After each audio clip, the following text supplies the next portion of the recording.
would have thought it would come down to this? North Penn is in the middle of one of their best seasons ever, and they're in a very heated playoff race in District 1. Tonight, they'll be playing the Neshaminy Redskins, who lead them by 4 points in the playoff standings in this Suburban 1 League showdown.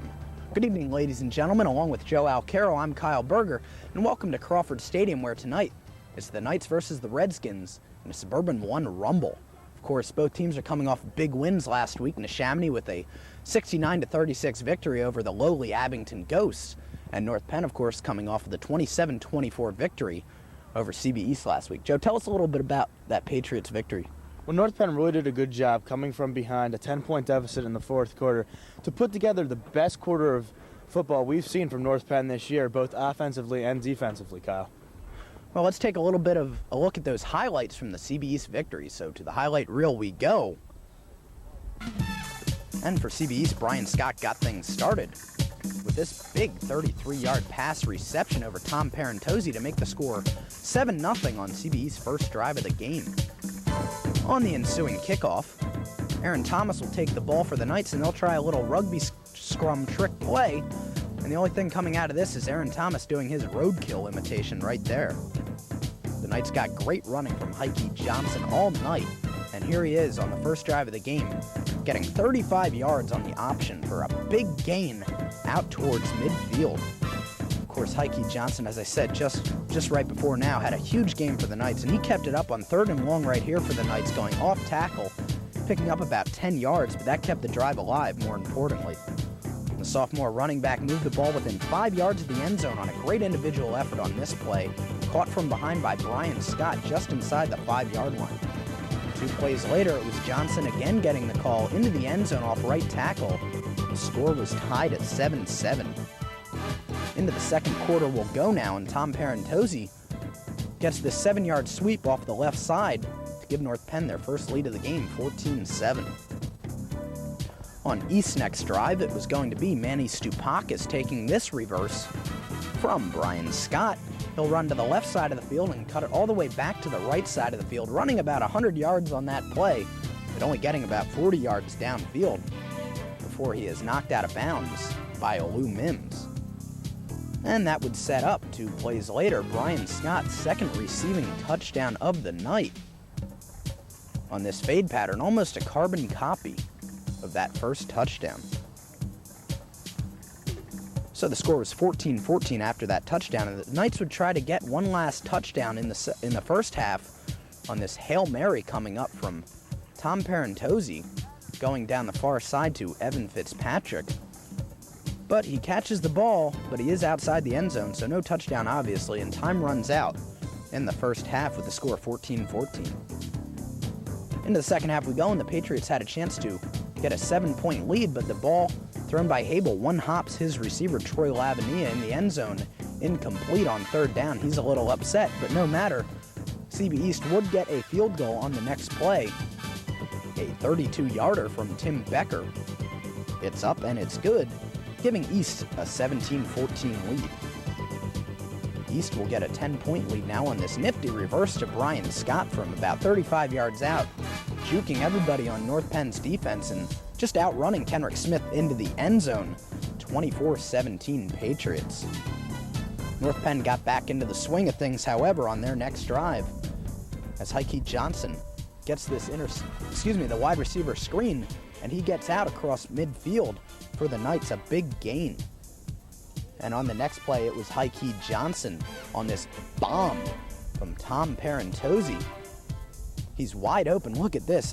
You can't get any more wide open than that, and he's down inside the 5-yard line for the Knights. So on 4th and goal now on the ensuing first down, it's 4th and goal now. Nate Vielhauer gets the call from the goal line, and he gets in to get the Knights within 3. Now, all North Penn's defense needed to do after scoring this touchdown was make CB East go 3 and out. And they did just that. Brian Scott, going off the right side, is plastered by Martin Leonard. And on the next play, it was Brian Scott again. This time it's Jeff Bloom stuffing him at the line of scrimmage.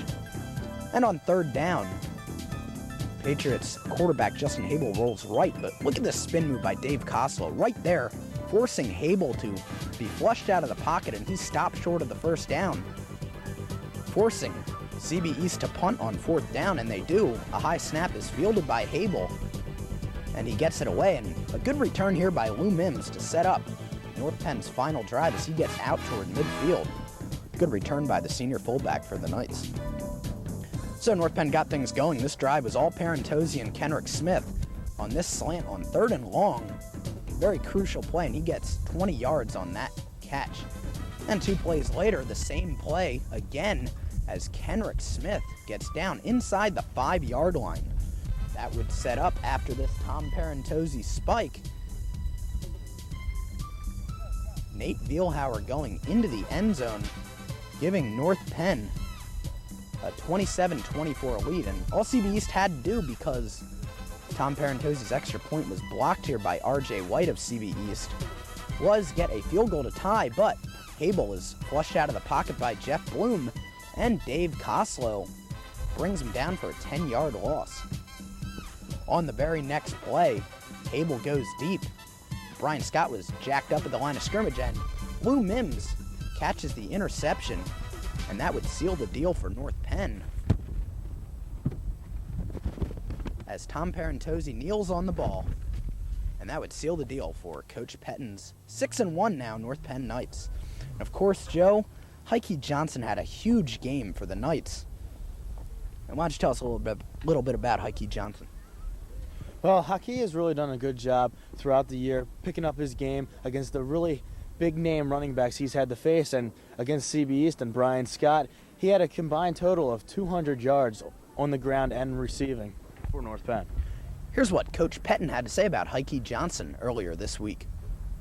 Oh, definitely. I mean, he's really living up to his expectations and then some. I mean, I think he's probably further along than where we anticipated him being. I mean, he was a guy that we thought, hey, we'll get him some playing time, maybe he'll do some good things for us, but he is not only offensively did he play well, defensively, with the injury to Jason Payne, he was thrust into having to play our outside linebacker position, which he played very well. So a big game from Heike Johnson, but let's not forget, Joe, that stellar performance by Kenrick Smith, especially on that final scoring drive. You're right, Kenrick Smith has done a good job this year converting from a quarterback of last year to a wide receiver this year, and made a couple big plays in the end of that game. Here's what Coach Pettin had to say about Kenrick Smith. Spread it around a little bit just so teams can't kind of key on one guy. But in that situation, I felt that the coverages that East was giving us and the matchup that we had with Kenrick split out into the boundary isolated against one of their defensive backs, we like that matchup, so that's something that we went to a couple times in that last drive.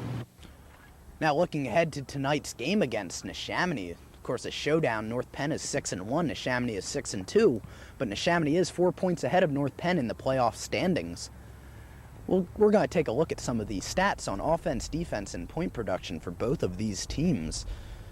North Penn obviously averaging 195 yards rushing per game, 100.7 yards passing for a total of 295.7 total yards of offense.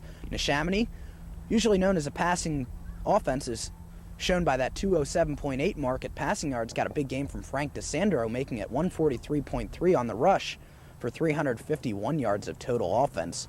One of the more prolific offenses in the area, Joe. Right, Jim Deeds does a good job of controlling his offense. And now we're going to look at the defenses, Kyle. North Penn really does a good job of not giving up too many passing yards, which could come into effect tonight. And Neshaminy gives up a lot of rushing yards, as you can see by the total, 233.6. And Heike Johnson and Lou Mims and Nate Vielhauer are going to try to exploit that tonight for North Penn.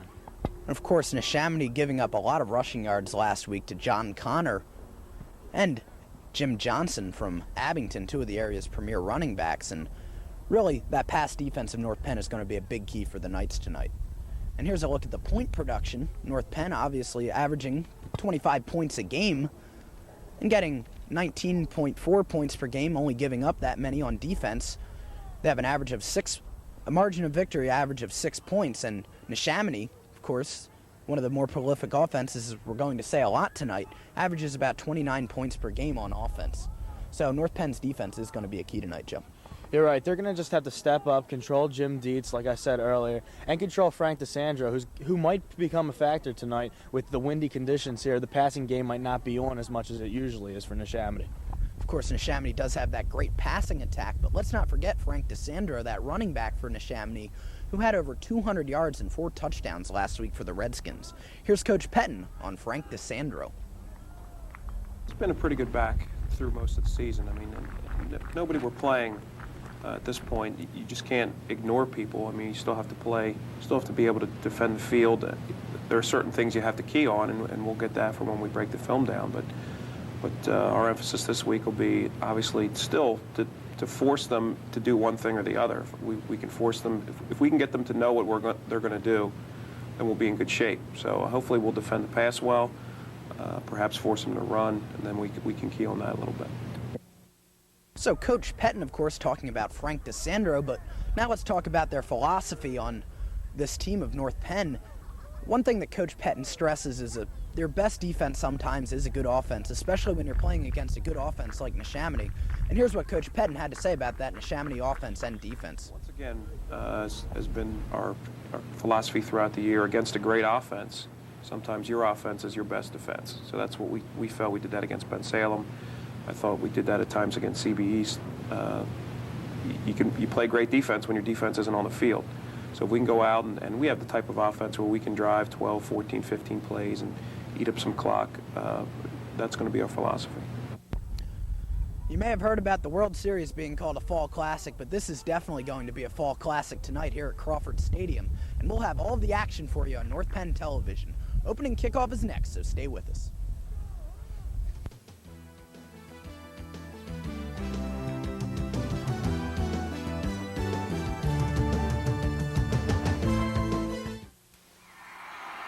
What if you had to choose between a flower and an elephant? What would you choose? What if you had to decide between a 100-year-old tree and a 1,000,000-year-old beach? Could you choose between drinking clean water or breathing clean air? Now you can choose all these things. EarthShare, the world's leading environmental groups working together. It's one choice we can all live with. Welcome back to Crawford Stadium. It's a very rainy, cold, windy night. They call it football weather, so that's where we're going to bring it tonight. Neshaminy, with a record of 6-2, brings their game to Crawford Stadium against the 6-1 Knights. So North Penn will be kicking off in the blue jerseys and silver pants. Greg Dion's going to kick off instead of the usual Tom Parentozzi. They're going to keep him off the field as much as possible tonight in this horrible weather. Back deep to receive is Omar Harris for Neshaminy. And the kick is away by Dion, the left footer. It's a high, short kick taken by Harris at his 15-yard line out to the 20. Gets outside to the 25 and is taken out of bounds at the 25-yard line. Joe, some keys to the game. Well, a couple keys to the game tonight for both teams, well, mainly North Penn, will be just to shut down Jim Dietz of Neshaminy and Antoine Lovelace. They're a very dangerous passing combination. Also, North Penn needs to control the ball on offense and take as much time off the clock as they can. And thirdly, the weather. It's raining here right now just a little bit, as you can see on the monitor. But the ball really is going to be a little slippier than the rain suggests, because the ball gets wetter than really. Kyle. Thanks, Joe. Neshaminy will take over on their 27-yard line, 1st and 10. The handoff goes to Frank DeSandro up the middle. Picks up about 6 yards. And, of course, Frank DeSandro coming off of a career game last week against Abington. 22 carries for 213 yards and 4 touchdowns. And, of course, that obviously adds a new facet to Neshaminy's offense. When you have Jim Dietz throwing for 200 yards a game, now all of a sudden here's Frank DeSandro. You're right. Defense usually tries to key on one player, especially in high school football. And with DeSandro really stepping up his game last week, North Penn's really had to change their outlook going into this game. 2nd and 3 for Neshaminy. Ball on their own 34-yard line. In motion is Jason Joniket. Here's the ball again given up the middle to Frank DeSandro, but North Penn's defense does a good job of collapsing on him right at the line of scrimmage, getting maybe 1 yard on that play as Mike Mays is in on the stop for the Knights. The main reason we're seeing DeSandro early here is just to control the clock a little bit by Neshaminy, and throwing the ball in rainy, wet conditions like it is right now is a lot harder than running the ball upfield. The field really isn't that wet right now because it's only been raining for about 30 minutes, and it's not even a hard rain, it's more like a drizzle. Of course, that wind can be a big factor in the passing game, and Neshaminy is going into the wind right now on this drive. 3rd and 1, 36-yard line is where the ball is spotted. Given to DeSandro up the middle, and he gets the first down. Pickup of about 4 yards before he's brought down by Kenrick Smith of North Penn. 1st and 10, Neshaminy. It really looks like the defensive line needs to collapse a little more on the offensive line. They're letting DeSandro get too big of a hole going through that line. And they really just got to step up right now. The linebackers have to key on DeSandro and just fill those gaps. Of course, North Penn this week was planning on working on their pass defense, but different story tonight with this weather. That's going to be a factor as their rush defense is going to have to buckle down. Split to the left side is the junior Antoine Lovelace. In motion, Joniket Dietz under center for Neshaminy. Dietz will go on this play-action pass, looking and completing the pass to the fullback, number 45, Chaz Hall. Gets about 6 yards, maybe 7 on that play, setting up 2nd and 3 for Neshaminy. Clock running, 9:45 to go in the first quarter. That's a very hard pass for Dietz there. Seeing how he's right-handed and he's going against the grain of his body on that pass, it takes a strong arm to complete a pass like that, and that's evident in Jim Dietz.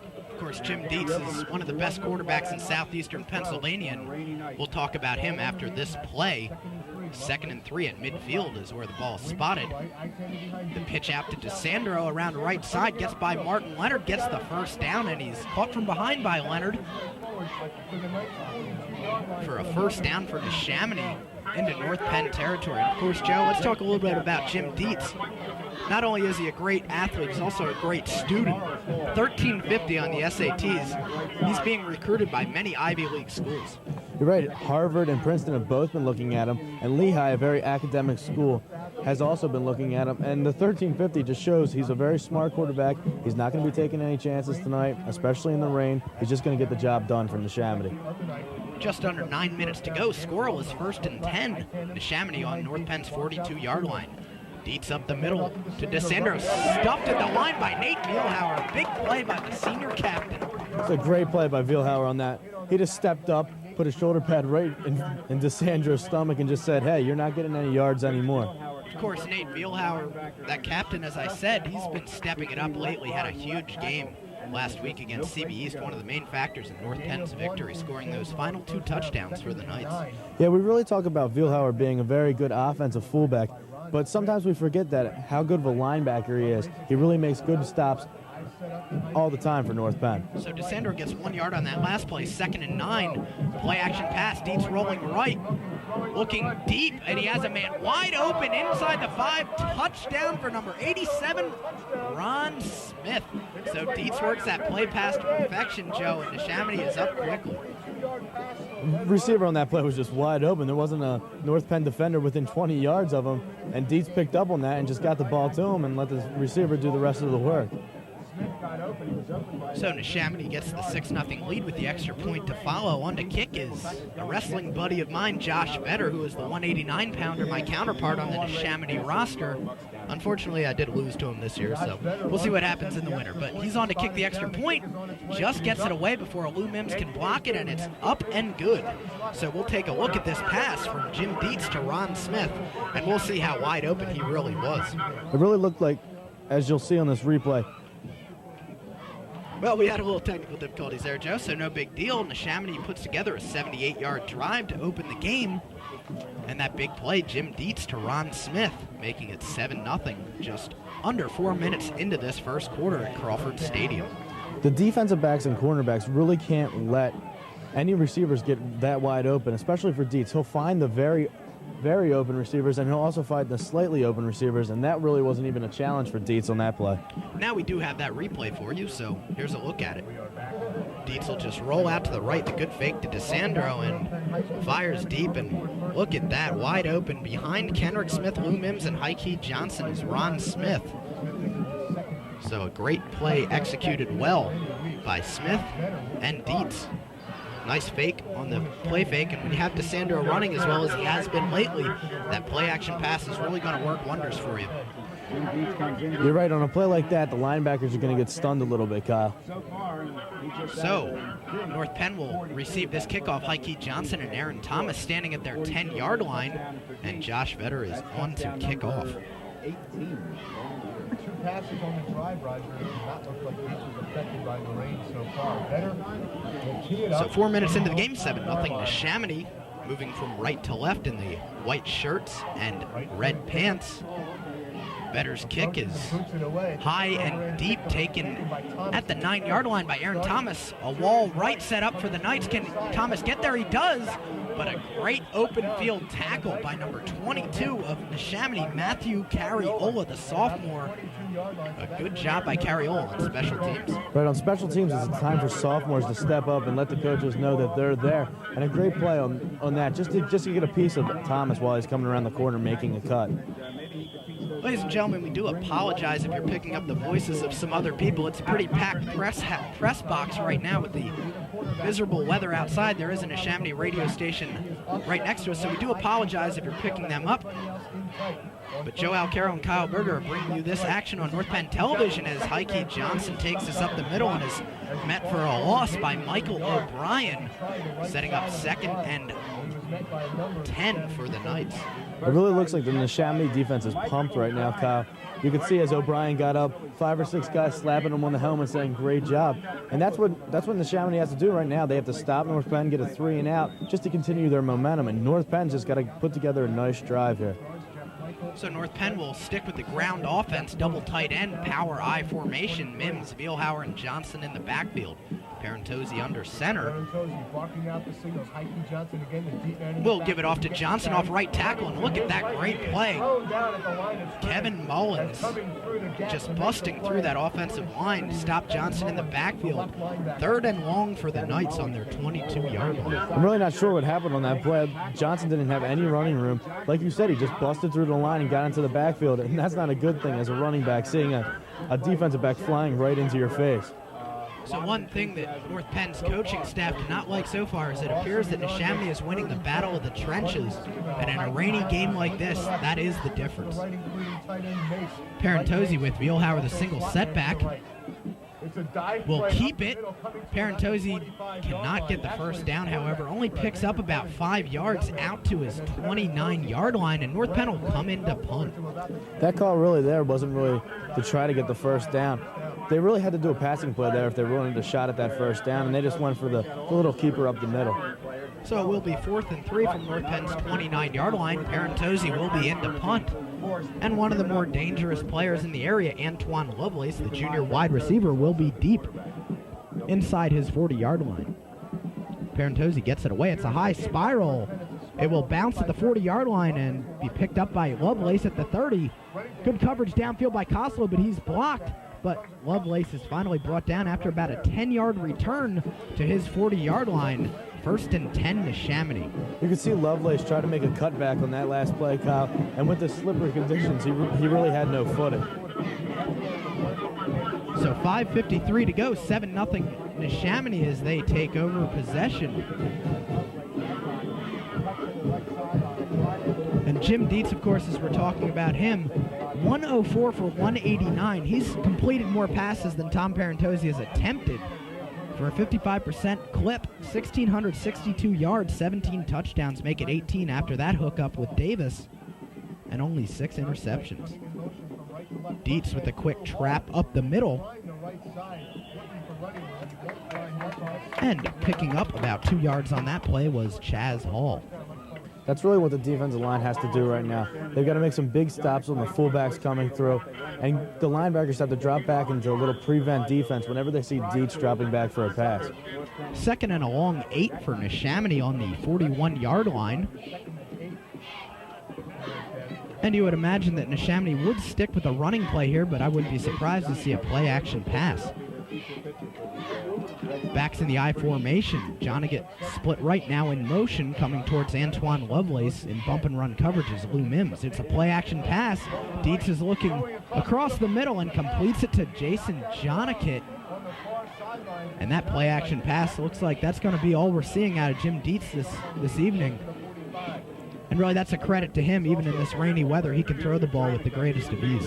You're right. Play-action passes really affect the defense. When there's a good running back in the backfield along with a good quarterback, you really don't know which one to go for. And a good play-action fake, to fake the ball to the running back, will really get the wide receiver open on a little bit of hesitation from the linebackers. So the ball is now in North Penn territory at the Knights' 45-yard line as the rain begins to fall a little harder. Twins left as Dietz gets the draw up the middle to DeSandro. Lots of running room as he gets about 11 yards on that and another first down for Neshaminy. Clock stopped with 4:35 to go in this first quarter. As we talked about earlier in the pregame show, Kyle, Neshaminy is very balanced on offense. They have a really good running game and then a great passing game with Dietz, and they just took advantage of another weapon, the draw. Going back and faking like a pass, opening up running room up the middle. It's just a good play if you've got a good quarterback. Now the clock running for 20 to go. Once again, Neshaminy got that first touchdown on a touchdown pass from Dietz to Ron Smith, 7-0. And on 1st and 10, it's given to DeSandro, getting about 2 yards before he's brought down by Heike Johnson, along with Jeff Bloom, setting up 2nd and 8. North Penn really has to just have to get out of this situation right now. They can't let Neshaminy go down and score again because they're running all over them right now. They need to get a 3-and-out here on this new first down they just got.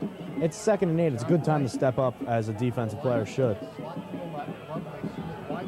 So North Penn will stack that line. Trips left for Neshaminy. Dietz with a long count. Quick drop, looking on the slant, and completes it to Jonigett. And that's a great ball by Dietz, Joe. You're right. Earlier when they were warming up, I saw them complete that pass 20, 25 times. They really practice that pass because it's a good, quick pass for a quarterback, especially in rainy conditions. You just want to get a ball away as quick as you can, and you don't really try to put too much on it. So Jason Jonigett picks up his 3rd reception of the evening already with just a bit over 3:10 to go in the first quarter. So Jim Dietz has not thrown an incomplete pass yet, I don't believe. On 1st and 10, it's Frank DeSandro getting inside the 10-yard line, picking up about 3 yards on that play. 2nd and 7 for Neshaminy at the North Penn 10-yard line. Right, it looks like North Penn's really starting to pick up on the running plays a little bit more, but they really got to be obvious to the fact that Jim Dietz is just going to throw on them whenever he wants to, and the D-backs have to step up, especially deep in territory right now. And one thing about Jim Dietz, Joe, as we said, he's a really intelligent quarterback, and in the article I've read about him in the Philadelphia Inquirer, he audibilizes about 6 times a game. So we'll see if he calls any audibles throughout the night. Dietz with the long count. Quickly up the middle to DeSandro and met at the line of scrimmage by the Knights defense. Mike Mays and Mike Kapusta. No gain on that play. 3rd and 7. This is a big play for North Penn right here. It's a really big play. Field goals aren't necessarily a guarantee tonight because of the wet conditions. There could be a bad snap. So they really just got to stop them on this play and make sure that they don't get the touchdown. The Knights should be watching for that play-action pass, as is Neshaminy's biggest offensive threat. And they'll come into formation with trips to the right. It's DeSandro, Jonigett, and Lovelace. Single setback is Chaz Hall. Dietz with plenty of time to throw. Flushed out of the pocket by Koslow. Dietz to the end zone. Incomplete. Defense on that play by Martin Leonard and Kenrick Smith. You got to give credit to the Knights' pass protection on that. Dietz had nowhere to throw that one. You're right. The defensive backs did a good job setting back in kind of an umbrella formation, not letting them find any open zones, especially when a quarterback rolls out to his right or to his left. The receivers are told to roll with him, and they just didn't let him on that play. It was a good job by North Penn. So Josh Vetter is on to kick about a 27-yard field goal. He has hit a 21-yard field goal earlier this year. This will be off of the left hash mark. Not a very easy kick for the senior. It's up, and I believe it's wide right. No, it's good. Didn't have a good angle on that, but Josh Vetter puts it through the uprights. 10-0 Neshaminy. Good kick by the senior kicker. That's really a lot better than a touchdown, though, Kyle. You have to admit that. North Penn did a good job there stepping up when they needed to. But now North Penn's offense really has to just put together a nice drive here. They got to get a couple yards on each play, get a couple first downs, and really let the defense just rest a little bit. They've been on the field a lot already, and it's just only the first quarter. And there goes that saying again, the best defense sometimes is a good offense, and North Penn has only had the ball for about a minute out of the 10-plus minutes we've played in this first quarter. So really North Penn needs to get a couple first downs here, needs to ground the ball out after that 51-yard drive. Check that 61-yard drive by Neshaminy, making the score 10-0. And now can start here with some good field position on this kickoff return. Just got to get upfield. Don't worry about trying to break anything for a touchdown. Just get upfield and get some yardage. And really on that last kickoff, they had that wall formation toward the near side of the field, and Aaron Thomas had a lane. Just somehow their coverage snuck in. So Vetter is on to kick the ball with 1:42 remaining in the first quarter. He approaches it, and it's a high, short kick taken by Aaron Thomas at the 11-yard line, trying to get that wall again, and there's that wet field for you as Aaron Thomas falls over when he was trying to cut it up at the 15-yard line, and that's where he is down. Nobody blocked three of Neshaminy's covermen on that play. Thomas was just greeted with a wall of white. He had nowhere to go, and like you said, the wet ground really played an important factor on that play. So, 1st and 10 for North Penn. They need to get something going here before it gets too out of hand. 10-0 Neshaminy. Of course, Joe, the Knights lose, they might be out of this playoff race in District 1. You're right, this is the biggest game all year for North Penn. Parentozzi under center. Ball is loose. And I believe Neshaminy has recovered, and they have. I just don't believe this, Joe. Everything that can go wrong for North Penn has gone wrong so far. There is a flag on the play, however. No, check that. Flag just came out. No flag on the play, Joe. Really, this is the time for North Penn's defense to just step it up. Like I just keep repeating it. It's hard to not repeat it when that's really what they have to do. They just got to shut them down and try for another field goal attempt. Once again, we've seen North Penn's offense out there for what, 5 seconds that time, Kyle? Just not even. Right.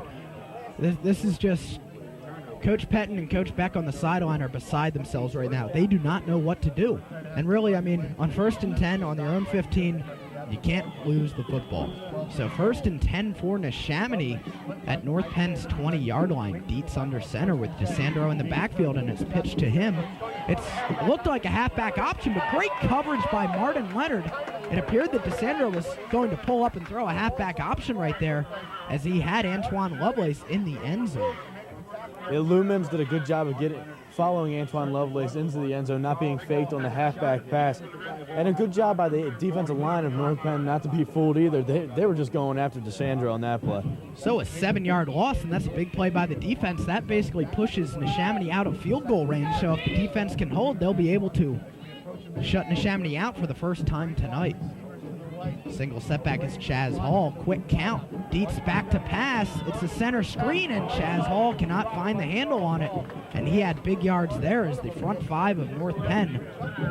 Jeff Bloom, Mike Mays, Wadi Shuhaybar, and Dave Kossel all had come up, and they didn't have anybody back. Chaz Hall was wide open, but that wet ball goes right through his hands. It looked like the ball was passed a little bit behind him on that play, Kyle. It's one of the few mistakes we're going to see tonight from Jim Dietz. You know, when you got three big guys, big linemen running to you right in your face, it's kind of hard to make a perfect pass. That is the only knock against Jim Dietz. He is only 5'11", and that's probably one of the reasons he wasn't recruited by any Division I schools. Another quick count. Dietz rolling right. Flag on the play. It's going to be holding. Dietz is going to run it, and he's knocked out of bounds after a 7-yard gain, but this one's going to come back. Now, this is a tough call here, Joe. Do you give him 3rd and 27 on the 37-yard line, or do you give him 4th and about 8 on the 20-yard line? We'll see what they do. This is just when a good coaching decision will come into play right here. Coach Patton really has to just decide, like you said. I believe they are going to take the penalty, so 10 yards from the spot of the foul, and that they're definitely out of field goal range. Now, all North Penn has to do is settle into a prevent sort of defense.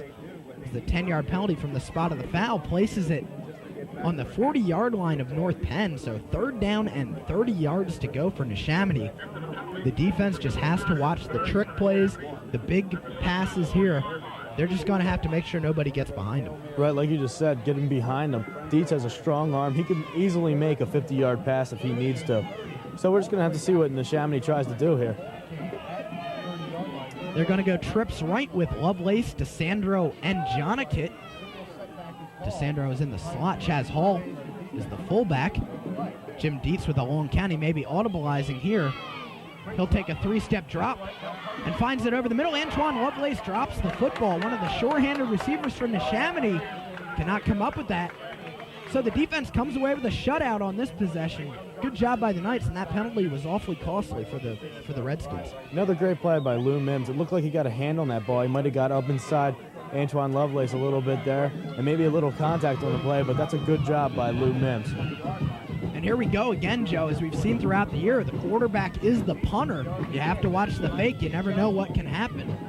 Ball is at the 40. Dietz is at his own 48-yard line. Aaron Thomas on his 10-yard line to receive. It's a good snap and a beautiful kick by Dietz. Thomas makes a mistake. He catches it inside his 5-yard line, but he busted out to the 15, and you don't like to see your punt returners catching that ball inside that 10-yard line, Joe. Really, that's just an experience on Thomas's part. He's a sophomore. He probably has been trained for a situation like that. A great punt by Dietz to get it within the 5-yard line. Just a nice play by Dietz, and Thomas will learn after that play, getting hit up about 5 yards where it started from. Yeah, usually what you like to see your returners do, they'll call a fair catch, but they'll just let the ball bounce into the end zone, as that one might have done so, but they're just inside the 20-yard line. 17-yard line is where the ball is spotted. North Penn needs to get more than 3 plays on this possession with 28 seconds left in the first quarter. Neshaminy's defense stacks the line. Johnson is the tailback, and it's given to him. Met at the line. Just this defense by Neshaminy right there, number 48, Brian Staley, has just been dominating this game so far. Right, North Penn might want to try a pass here, Kyle. They haven't tried one all night, and especially on a play like that, doesn't influence a coach to go back to the running game when there's 2 Neshaminy guys standing in the hole where your running back's supposed to run through. Well, North Penn is going to watch the clock run out, and they'll take the walk to the other end of the field, and we'll be going from right to left in the second quarter. Neshaminy has the lead 10-0 over North Penn. And they've come out like gangbusters in this first quarter. And we'll be back with second quarter action at Crawford Stadium after this on North Penn Television. Stay with us.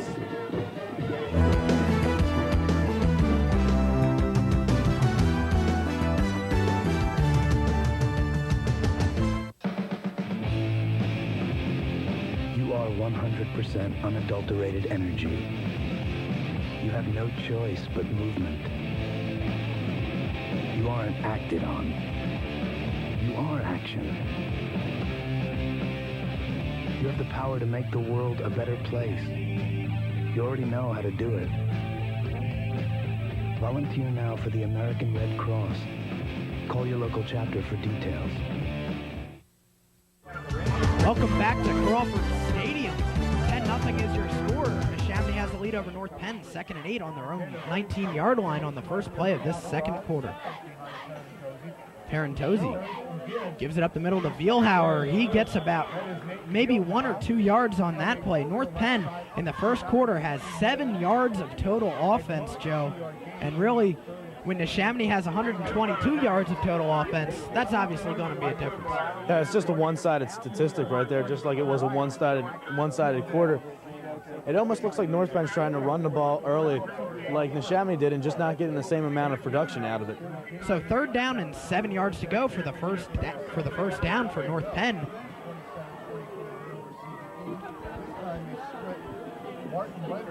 Parentozzi at quarterback.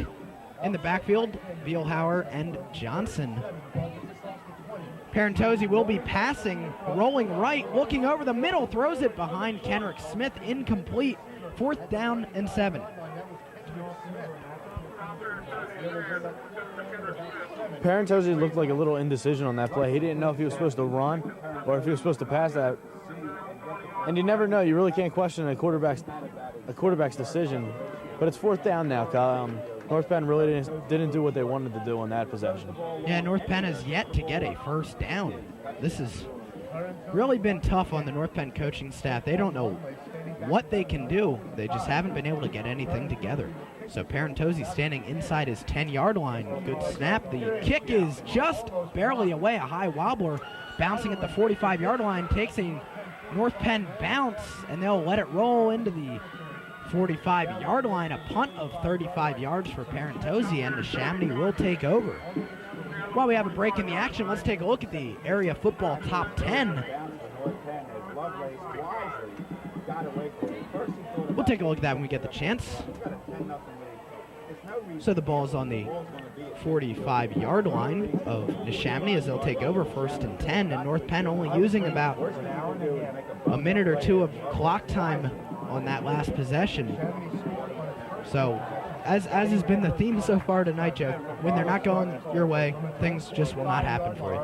You're right, everything's going wrong for North Penn so far. Draw play to Frank DeSandro. Plenty of running room, finally caught from behind by Jeff Bloom. 1st and 10, Neshaminy on the 12-yard run by Frank DeSandro. That hole was humongous up on the line created by the offensive line. Just a really good job of Neshaminy's offensive line. We've seen it a couple times tonight, creating big holes, good pass protection for Dietz to give him some more time.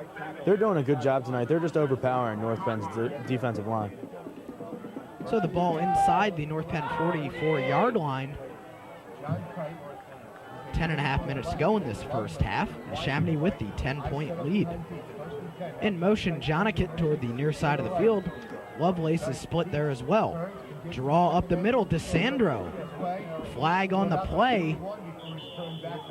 Martin Leonard does bring down DeSandro after a short gain. We'll see what the call is. Thrown by the head official, the referee, and it is a holding on Neshaminy, their second holding call of the night.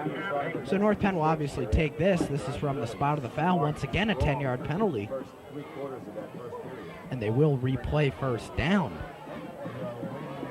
Penalties are really starting to play a little part for Neshaminy here in this game. They keep sending their team back 10 yards, and that's really never good, Kyle. You don't want to be going back 10 yards on 1st down. So that'll back the ball up to the 46-yard line. 1st and 20 now to Neshaminy. And once again, Joe, as we said on that 3rd and 30 play, North Penn just has to make sure nobody gets behind him. And obviously this is a passing situation, and Neshaminy will not be afraid to put the ball in the air with Jim Dietz. You're right. There's really no surprises here, Kyle. So they'll go twins right, Jonikit and Antoine Lovelace. Backs in the I formation, Dietz. Play action pass.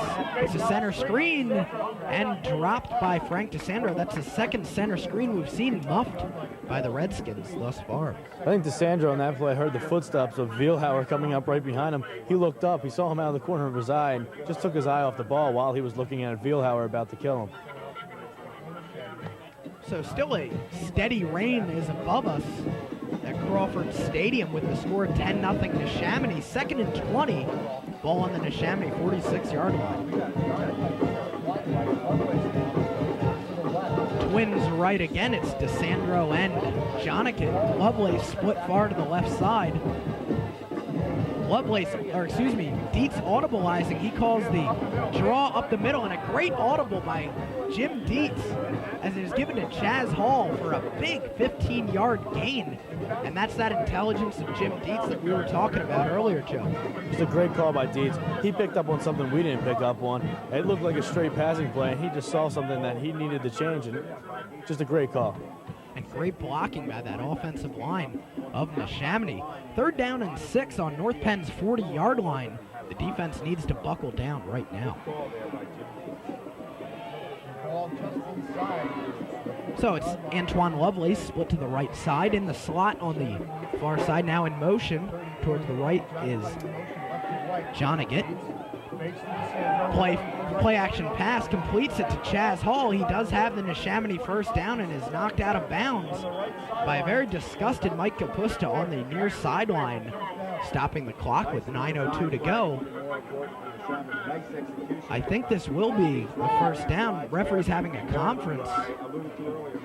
There's a flag on the play. That's 2 men in motion, an illegal shift on Neshaminy. So they appeared to have a 1st down there. I didn't even see the flag thrown. That signal by the official means there are 2 men in motion. So that's just a fundamental mistake by the Neshaminy offense, and that cost them a 1st down. You're right. We've seen some great calls by the Neshaminy offense, and then we've seen some calls that could have been changed. They're really not. They're doing a good job of opening up holes, but then they're holding people. It's going both ways for the offensive line, and for the illegal shift. It's just inexperience by some of the players on the field right now. So 25 yards in total penalties for Neshaminy so far in this first half of football action, setting up 3rd and 11 from the North Penn 45-yard line. And once again, Joe, nobody can get behind the Knights on this play. Right, you got to watch that play action fake. And with 3 receivers, it's pretty much going to be a passing play. And it is a quick drop by Dietz. Fires to Jonigat, can't hold on to the football. Good coverage by Heike Johnson to nullify any attempt at catching that pass by Jonigat. So the defense comes off with its 2nd straight shutout. Now it's the offense's turn, as they will get the ball back after this Jim Dietz punt. It really looks like North Bend's getting a couple breaks here with drop passes from Neshaminy. They just got to take advantage of it now, Kyle. Aaron Thomas standing inside his 10-yard line again, and Jim Dietz, who had a really nice punt that first quarter, sends a high spiral taken by Thomas at the 12-yard line. Nowhere to go. Good block by Lou Mims. Aaron Thomas is finally dragged down at his 15-yard line. 1st and 10, North Penn. Flag on the play. Might be a late hit or a face mask. We'll have to see what the call is as the officials talk about it. Yeah, it really did look like he got wrestled down by some part of his. And it's going to be a personal foul chop block on North Penn. And that'll be a half the distance penalty. And North Penn is losing the battle of field position. And when you're losing field position and you only have 10 yards of total offense, it doesn't take a genius to tell you you're not going to win any football games like that. You're right. Coach Patton's really got to be wondering what's going on the field right now. North Penn just has to get away from their end zone. They can't be in there. With the wet football, there's always a chance of a fumble. They just got to get away from their end zone like they didn't do on their other possessions.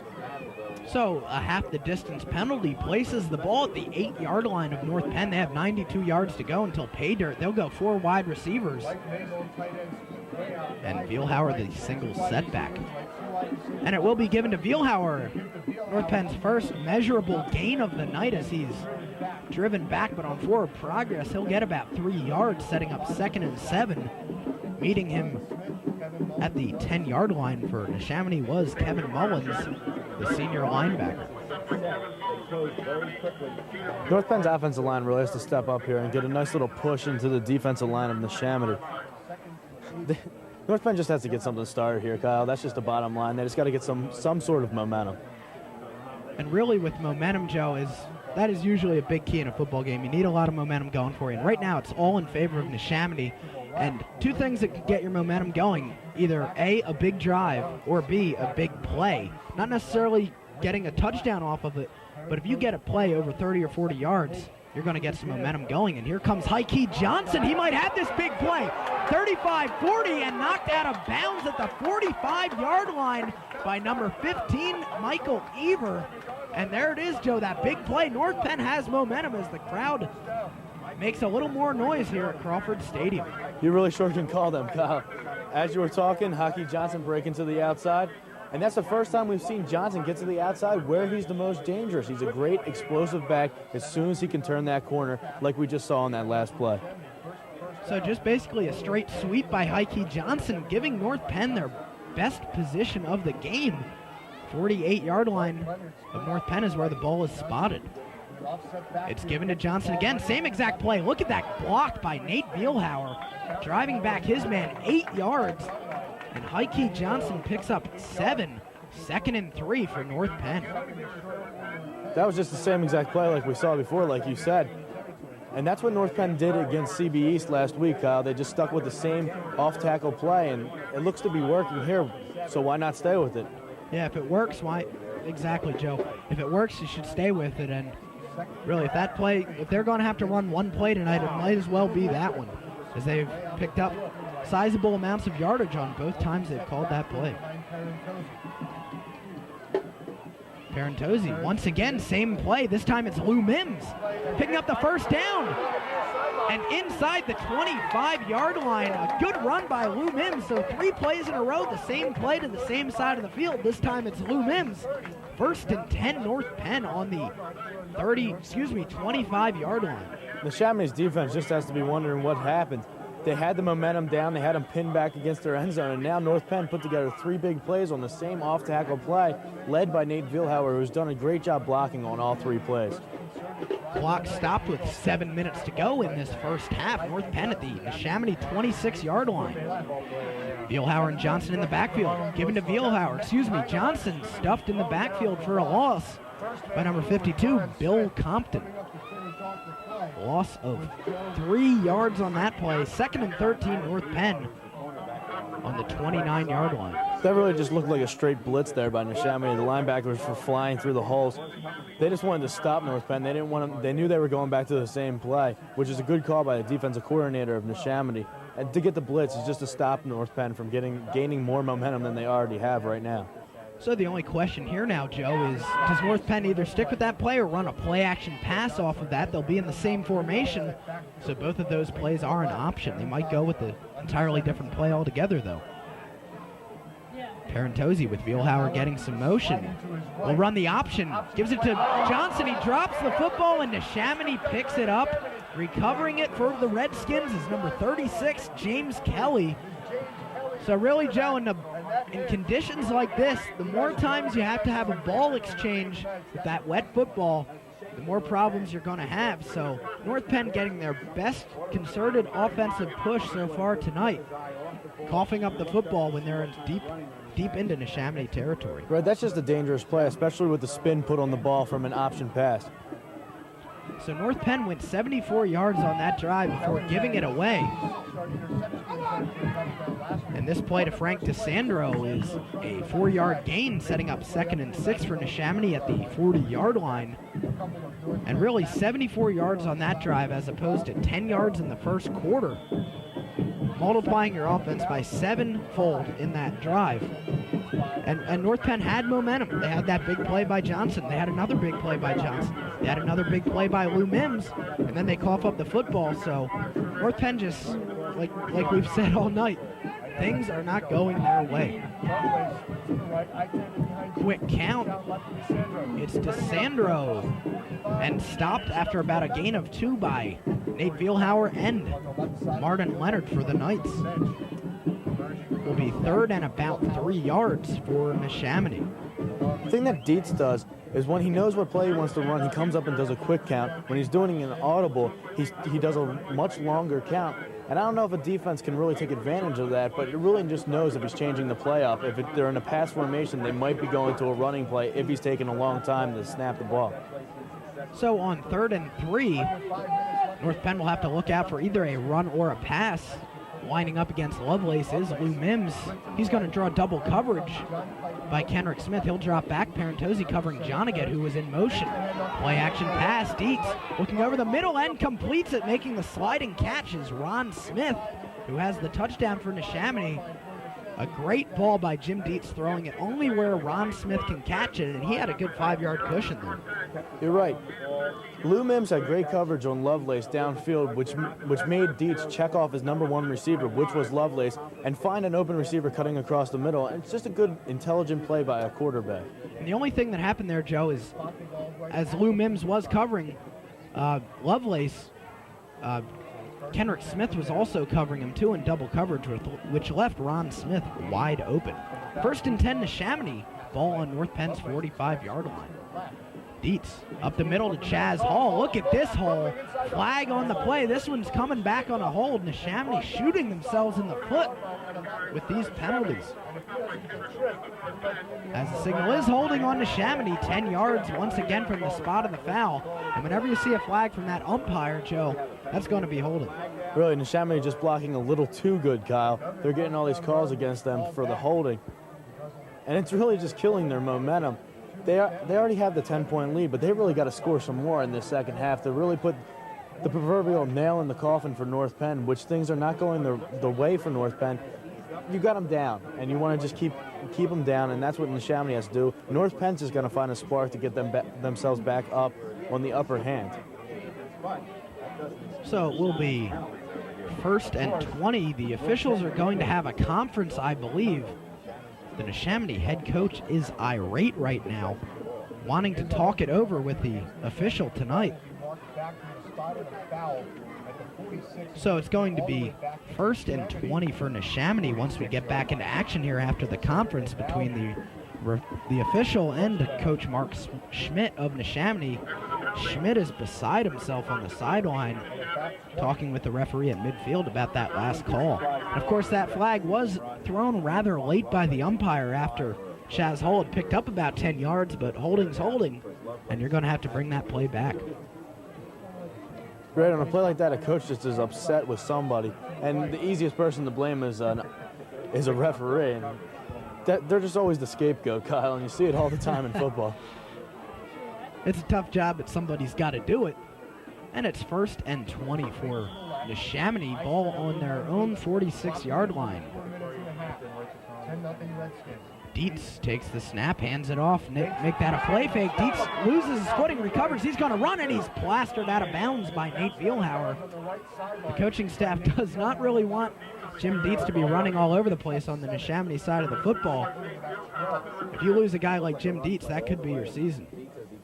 You're right. Along with him being a very good quarterback, he's almost like having an extra coach on the field, changing the plays whenever he feels the need to. And it's just a great option for a head coach to have a quarterback that's very smart like that. So the clock is stopped as Dietz was knocked out of bounds. 3:50 to go in this first half. 10-0, Neshaminy has the lead. 2nd down and 12 on the North Penn 47-yard line after the 8-yard run by Jim Dietz. Quick handoff to DeSandro up the middle, slashes his way for a 8-yard gain to the 40-yard line. 3rd down and 3 yards to go, make that 4 for the Redskins. One thing you always like to see your running backs do is when they're getting tackled to fall forward and get the extra yard and a half they can get by keeping their momentum going forward. And DeSandro really does a good job of that. He keeps his body low and he just keeps going and just keeps chopping his legs and just tries to get yardage, which is a good job by a running back. So 3rd and 5 from the North Penn 40-yard line, another key play in this first half. If North Penn wants to get the ball back, they're going to have to stop Neshaminy here. Dietz will run the play fake to DeSandro, throwing over the middle, and what a great catch. Making that was, I believe, number 86 for Neshaminy. That's Jason Delp. What a catch on that play, and a great ball thrown almost effortlessly by Jim Dietz. Really, having good receivers on your team really makes the quarterback look a lot better than he really was. He threw that ball behind his receiver on that play, a good layout dive. So 2:50 and counting to go in this first half. North Penn's defense has to buckle down now. They cannot afford to fall back any further. Quickly up the middle to Chaz Hull, a great spin move, and he's caught from behind by Mike Mays as well as Martin Leonard and Tom Parentozzi. Gets about 6 yards, make it 7. 2nd and 3, maybe a long 2 for Neshaminy on the 22-yard line of the Knights. Neshaminy is just pretty much doing what they want to do against North Penn's defense so far. When they want to pass, they pass. When they want to run, they run. And the only thing that's holding them back is their penalties, which we haven't seen in a couple of plays, which with Neshaminy, it's like every 4 plays so far. So Jim Dietz under center, backs in the I formation. Play action pass. Dietz flushed out of the pocket, gets by Leonard, and look at that great play by Jim Dietz, finding the safety valve, Frank DeSandro, who came out of the backfield, and he completes that pass for a 1st down. I am just amazed by Jim Dietz right now, Joe. This is unbelievable. I didn't even see DeSandro on that play. How he found him, I don't know. I'm up here, I'm 50 feet off the ground, and I didn't even see him. And it was a nice play by DeSandro to keep his feet in bounds. So, Neshaminy in the midst of a very nice drive right now. Ball on the North Penn 15-yard line. 1st and 10. Dietz audibleizing once again. Single setback, Chaz Hull. Blitz coming from North Penn. And Dietz evades Jeff Bloom, but is brought down in the backfield by number 45 for North Penn. And of course, playing that trick on us, there is no number 45 in the program. It might have been Mike Kapusta, I'm not sure. 2nd and 11 on the 1-yard loss, ball on North Penn's 16-yard line. Into the final 90 seconds of this second quarter, 10-0. Neshaminy has the lead. They're going to send DeSandro and Jonikit to the left side, and Lovelace lined up in single coverage with Lou Mims on the near side. Dietz with a long count again. Drops back looking for Lovelace. The fade pattern. And out of bounds, I believe. Good call by the official. Lovelace made a beautiful one-handed catch, but could not control before he stepped in bounds. And just once again, Jim Dietz, unbelievable throw, throwing it perfectly into that back corner of the end zone, just a little too far for the junior wide receiver, Antoine Lovelace. The thing the referees didn't pick up on was the push in the back that Lovelace gave the Mims in the corner to free himself to catch that ball. And Dietz just ran out of room with Lovelace on that play. Just not enough room in the back of the end zone. And Antoine Lovelace at 6'1", 184, has that frame of a Michael Irvin, and he's using some of his techniques there, as that push-off proves. Neshaminy goes with the same formation on 3rd and 11 from the North Penn 16-yard line. They're going to go up the middle. Chaz Hall is met after gaining 3 yards by North Penn's Mike Kapusta and Dave Koslow. The only question is, will they bring in the field goal unit? I think they will. And it's going to be 4th and 6, timeout on the field. North Penn takes this one to stop the clock before Neshaminy can kick the field goal. 10-0 is the score. Neshaminy will try to get a field goal to make it 13-0. Neshaminy, if they get a field goal on this next attempt, they're really going to put North Penn down going into halftime. That's never good as a team. You want to be up going into halftime and getting your pep talk by your coach.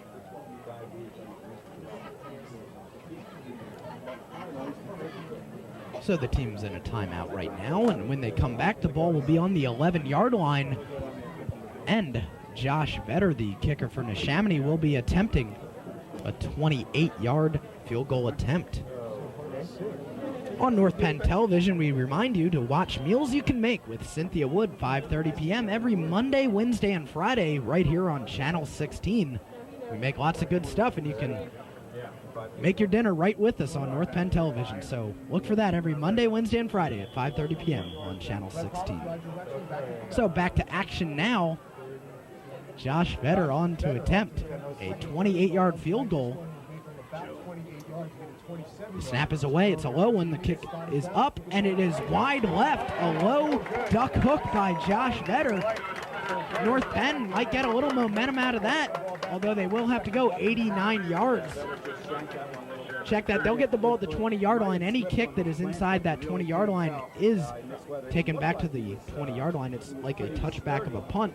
So North Penn will have to go now 80 yards. They do have 2 timeouts, but they are down 10-0. You'd have to guess that North Penn would be passing here a little more, Kyle. Even with the wet conditions and Tom Parentozzi gripping the ball, they really have to go to the pass to stop the clock. 1st and 10 North Penn on their own 20-yard line. Parentozzi will give to Johnson.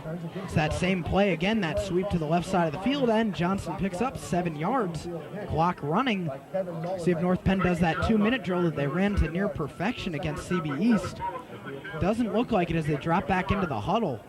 2nd and 4, 30 seconds to go. North Penn may just take its licks right now and recover at halftime. They'll have to get at least one more play off before this half ends. The only question is, will it be a long bomb or just a run up the middle to concede the half to Neshaminy? They just really got to hold on to the ball. They can't lose it right now. 10 seconds to go. Parentozzi has Bielhauer in motion. Takes the snap. It's quickly given up the middle. Fumble on the play. Who has it? Doesn't matter. Time has run out in this first half, so a dejected North Penn squad saunters off Crawford Stadium's field down 10-0, and Neshaminy basically, Joe, owned that half. You're right, Dietz was doing a great job finding his receivers, the open receivers. DeSandro did a good job on the ground in the beginning to keep North Penn honest throughout the whole half.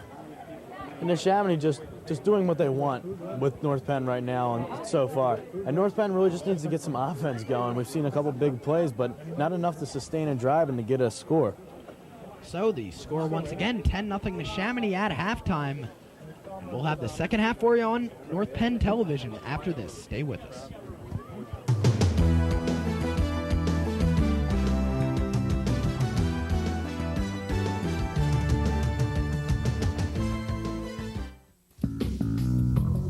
Your parents are always bugging you to get out of the house and get some exercise. But you've got your own way of doing things. You're your own person. You don't need to follow the crowd or the rules. And the last people you want to be like are your parents. Johnny, tell them what they want.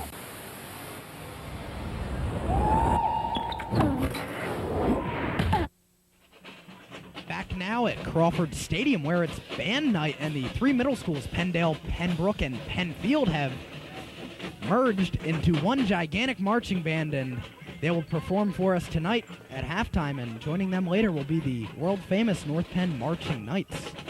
Let's listen in on the festivities. Stay with us.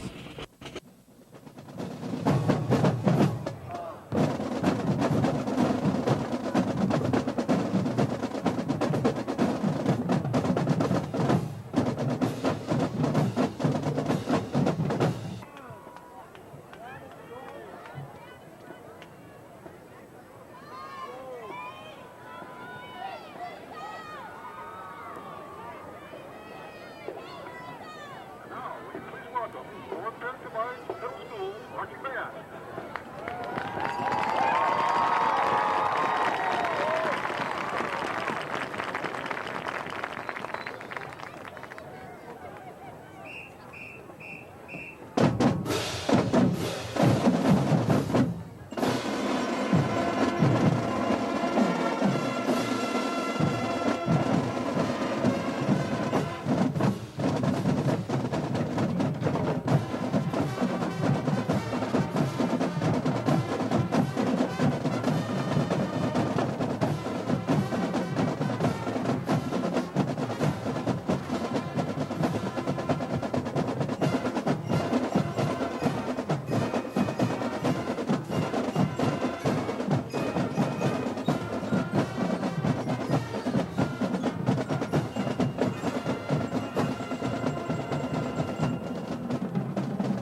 Tommy wants to design bridges when he grows up. Maybe he'll design one that you'll use. Now, would you like this free booklet of simple ways you can help improve his education? Call 1-800-96-PROMISE. Billy wants to work on airplanes someday. Maybe one that you fly in. Now, would you like to call for this free booklet of simple ways to improve his education? Welcome back to the rainy Crawford Stadium, where Neshaminy has a 10-0 halftime lead, about ready to get started with the second half of action. While we have a chance, we're going to take a look at the area top 10, and away we go. Number 1 in the area, CB West, with an undefeated 8-0 record, is at Council Rock this week. LaSalle, in that Inter-Academy League, has a 6-0 record, is at Archbishop Wood. Plymouth Whitemarsh in the Suburban 1 American Conference with a record of 7-1 is at Cheltenham. Lansdale Catholic in that Pac-10 has a 7-1 record and will be at Owen J. Roberts. Hatboro Horsham, number 5 in the area with a 6-1 record, is at Upper Merion. Now in the bottom half, Archbishop Wood has a 5-1 record and is playing at LaSalle, a big game in that Interac League. Upper Perk in that Pac-10 is at 7-1 and will play Springford. North Penn and Neshaminy 8-9 on that list, 6-1 and 6-2 respectively. We're watching them tonight. 10-0 Neshaminy has that lead. And our crosstown rivals Souderton finish out the top 10 at 6-2. They're at Quakertown tonight. Look at some of the stats from the first half. North Penn has 0 passing yards and 83 rushing yards for a total of 83 offensive yards. Neshaminy has 206 yards of total offense, 89 yards on the ground, and through 8 of 12 passing by Jim Dietz has 117 yards passing. For North Penn, the rushing leader is Heike Johnson with 52 yards, most of them coming on that one big play on that off tackle. Lou Mims has 19 yards, Bielhauer has 5, and Parentozzi has 7. And Parentozzi was 0 for 1 passing in that first half for no yards. Frank DeSandro of Neshaminy has 72 rushing yards to lead the Redskins. Hall has 14 yards, Dietz has 3, and as we said before, Dietz is 8 for 12 for 117 yards and 1 touchdown. Josh Jonikit has 44 yards receiving. Ron Smith has 59 yards receiving. He's the team leader. He also has a touchdown. And Frank DeSandro has 14 yards rushing. So, Joe, as we head into this second half of football action at Crawford Stadium, North Penn needs to get that passing offense in gear. 0 for 1, only 1 passing attempt. It's starting to taper off. The rain has in this second half, and if North Penn can find a dry football, they're going to have to throw it to get back in this game. You're right. Tom Parentozzi really has to step up right now, like a quarterback should in a tough game like he did against East last week. They're only down 10-0, Kyle. It's not a bad game right here. They came back by 10 points last week against CB East, and Neshaminy really has dominated the first half, but, you know, high school football can go either ways. In the first half, we saw North Penn losing a lot of balls on fumbles and bad snaps and bad handling. Neshaminy really didn't control the ball as well either on passing. They dropped a lot of passes, which could have been a lot more yards. So, other than just the great passing by Jim Dietz and good running by Frank DeSandro, it's been a pretty balanced game so far. And hey, let's face it, Joe, you said that earlier. North Penn is only down by 10 points. There's 24 minutes of football left. North Penn was down 10 points last week against CB East with 1/3 of that time and no timeouts left, and they came back and won the football game. So this is definitely easily, well, not necessarily easily, but this is definitely attainable for North Penn to come back as they get ready for this second half to come back from a 10-point deficit against the Neshaminy Redskins. And Joe, one other thing in that first half, Jim Dietz has just been proving himself again and again. And that 8 for 12 passing includes 3 drops by his wide receivers, 2 of them on that center screen pass that we've seen from Dietz.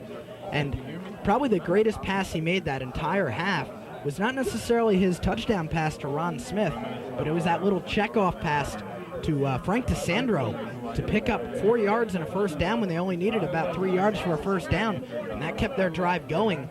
And that is really what defines an intelligent quarterback. You're right. We're really seeing why colleges are interested in Jim Dietz tonight. He's very controlled. He's very smart. He's got a great arm.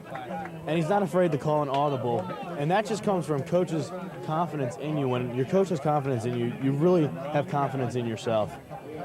So as North Penn gets set to start this second half of action, they will be receiving the ball going from left to right. And Josh Vetter will kick the ball off for the Redskins, going from right to left. And before the game, Joe, it seemed that wind would have been a factor tonight, but there's not a lot blowing around out there. It's just sort of a miserable drizzle out there, which, as we've seen, caused a couple turnovers for the Knights. They had a fumbled snap on their second possession, and then when they had a decent drive about 60 yards downfield, they muffed that option play, and Heike Johnson could not find the handle as it was recovered by Neshaminy. So North Penn try to find, as I said earlier, a drive football this half, see if they can air it out, or just get a couple good drives together. Even if they're not scoring drives, they can prove to themselves and to Neshaminy that they're not just going to roll over and play dead here in this second half, that they can come back and make this a football game. And it still is, mind you, as they're only down by 10-0. But if they can make this game exciting in this second half, we've seen North Penn really play to the momentum and play to the home crowd this year. Last week against CB East, you couldn't have asked for better support from your home crowd. And despite the weather, there are still a decent number of people here, especially in that blue crew in the far section. And they're into it. And the bad weather sometimes brings out the true football fans, and they're here tonight as we get set for the second half.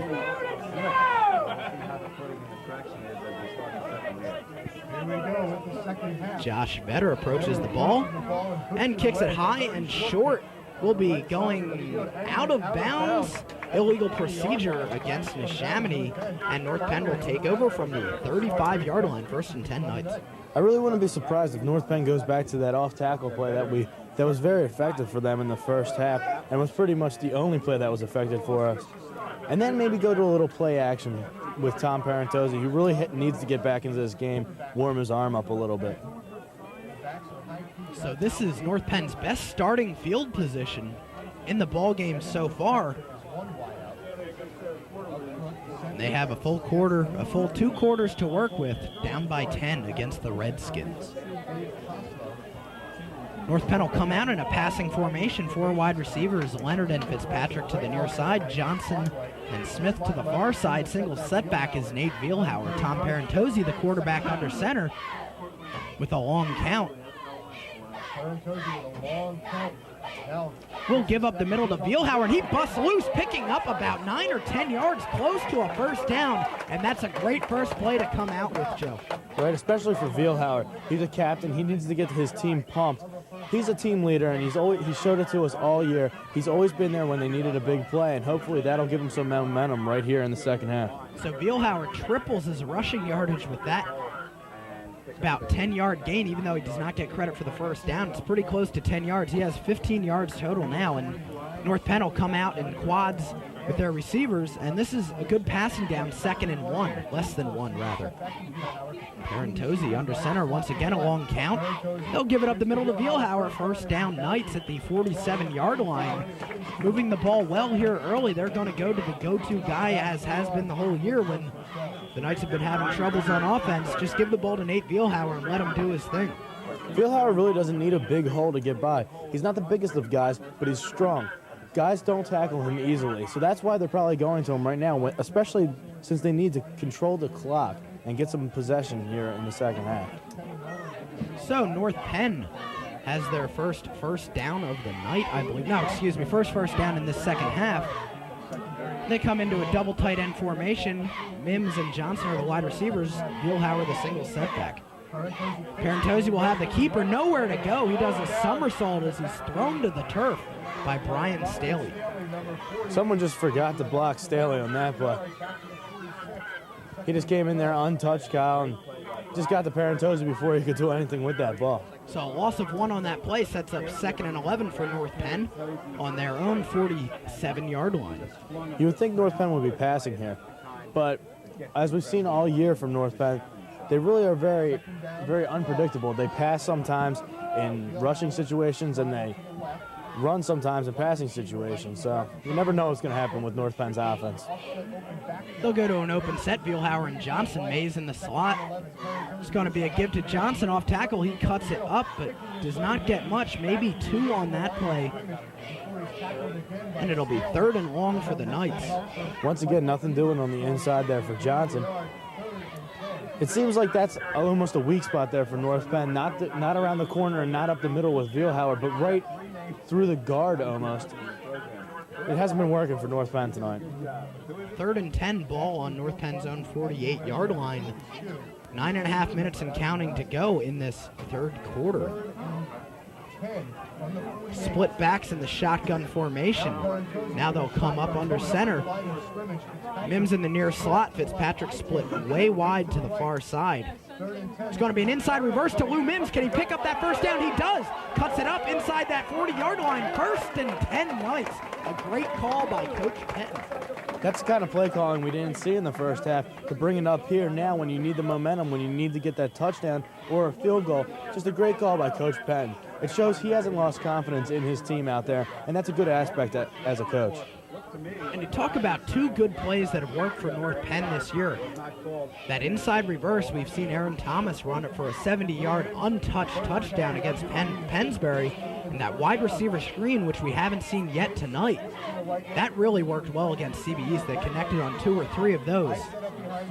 So Parentozzi will pitch it out to Heike Johnson. Plenty of room, cuts up, and down to the 26-yard line. Pickup of about 8 or 9. That will be a first down. He picked up actually about 12 yards on that play. So North Penn moving the ball quite efficiently on their first drive of this half. Must have been something Coach Penn had said in that locker room at halftime. That's one of the first times we've seen tonight the offensive line getting out there, getting downfield, and nailing Neshaminy. They just created the biggest hole for Heike Johnson on that play. Vielhauer and Johnson in the backfield in an open set. Pitch out, blitz coming. Johnson evades the blitzer and he breaks free. 10-5, touchdown Knights! Heike Johnson. And a great run by Johnson, evading the blitz of Neshaminy's Mike Ever. And he goes into the end zone, making it 10-6 with the extra point to follow. Heike Johnson is blowing up in this second half, Joe. There's a spark we wanted to see from North Penn, and it kind of came, and Neshaminy kind of did it to themselves with the corner blitz, which you don't see much in high school football. They gambled on the pitch to the outside. Heike Johnson, speed burst right up the middle, cut back, great job. So the extra point to follow after that 55-yard drive, capped by the 25-yard run by Heike Johnson. Kenrick Smith into hold for Parentozzi. Ball is spotted. The kick is up, and it is good. 10-7. North Penn is back in this one. Here's a look at that run by Johnson. You can see the corner come up and blitz, and Heike Johnson picks up on that and just cuts right back, right there. And a great run by Johnson as he gets by Jesse Lyons and into the end zone. So Heike Johnson, just as we've said, Joe, is having a great year as a sophomore. And as we saw in the pregame show, Coach Pettin, he's even surprised at what this kid can do for North Penn.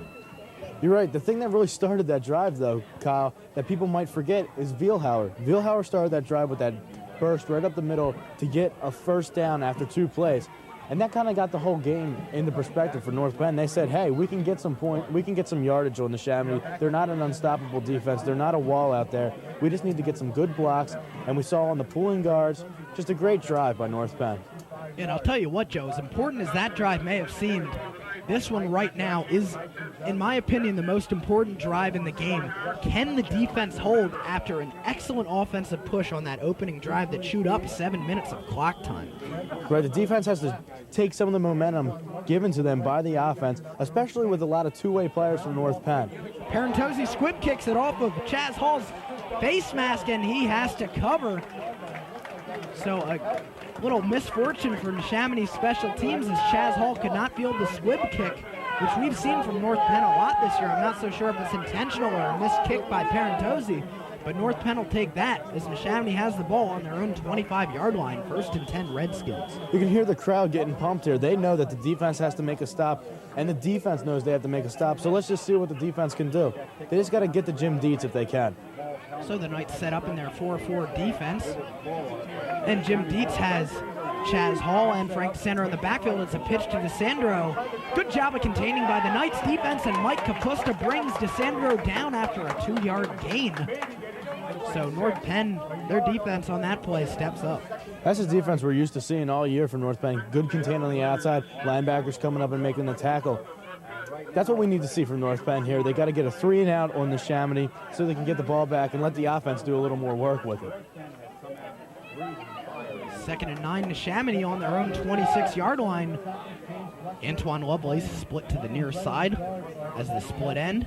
It's a play-action pass. Dietz looking over the middle, overthrows Jason Jonigat, rather. No flag on the play, and rightfully so. Good defense over the middle by Heike Johnson.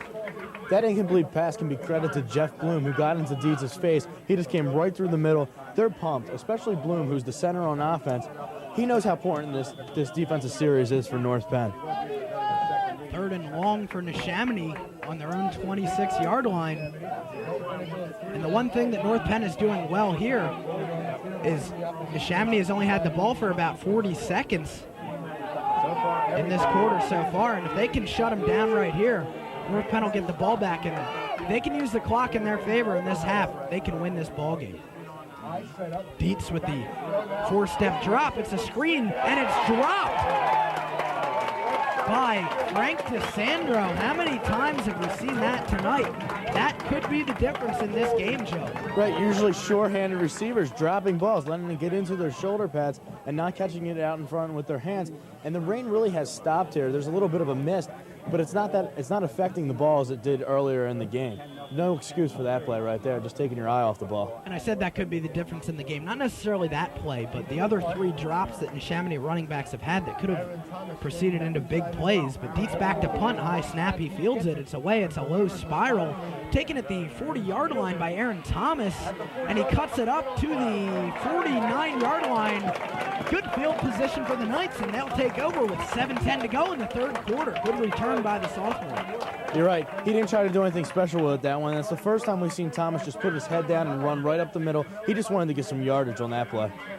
Yeah, Aaron Thomas, only 5'11", 155, one of the lighter guys on the North Penn football team, but as we said, Joe, right there, just lowering his head, lowering his shoulders, and bull rushing for about a 10-yard return when he really couldn't get much. If he had tried to finesse there, he'd probably still be back at the 40-yard line. So ball on the 49-yard line. Open set, Vielhauer and Johnson. Parentozzi gives it up to Johnson off tackle. He cuts it up and gets the first down out across the 40-yard line. Out of bounds at that 40-yard line. 1st and 10 Knights. Heike Johnson has really shown up in this second half. You're right. Does he ever step up when you need a good running back to just say, hey, I'm here, just give me the ball, I want to get some more yardage? Heike Johnson has done that all year, and we're seeing it again tonight. He steps up in the big situations, and he's pumped. He really wants to win this game. And as we've said all year, Joe, only a sophomore. This is North Penn's future right here. It's amazing. He's like the franchise. They're going to build around him for a couple more years. So 1st and 10 on the Neshaminy 40. Parentozzi with a long count. He'll give it to Johnson again, and he picks up some more yardage, slashes down out to the 32-yard line. 2nd and 2 for the Knights. A long 2. So the only way to bring down Heike Johnson right now is just grab his jersey and hang on for dear life.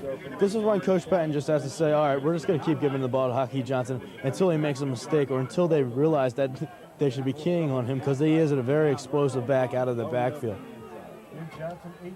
Knights in the shotgun formation. They'll come up now under center, backs in the eye. Mike Mays in the near slot, Fitzpatrick to the far side.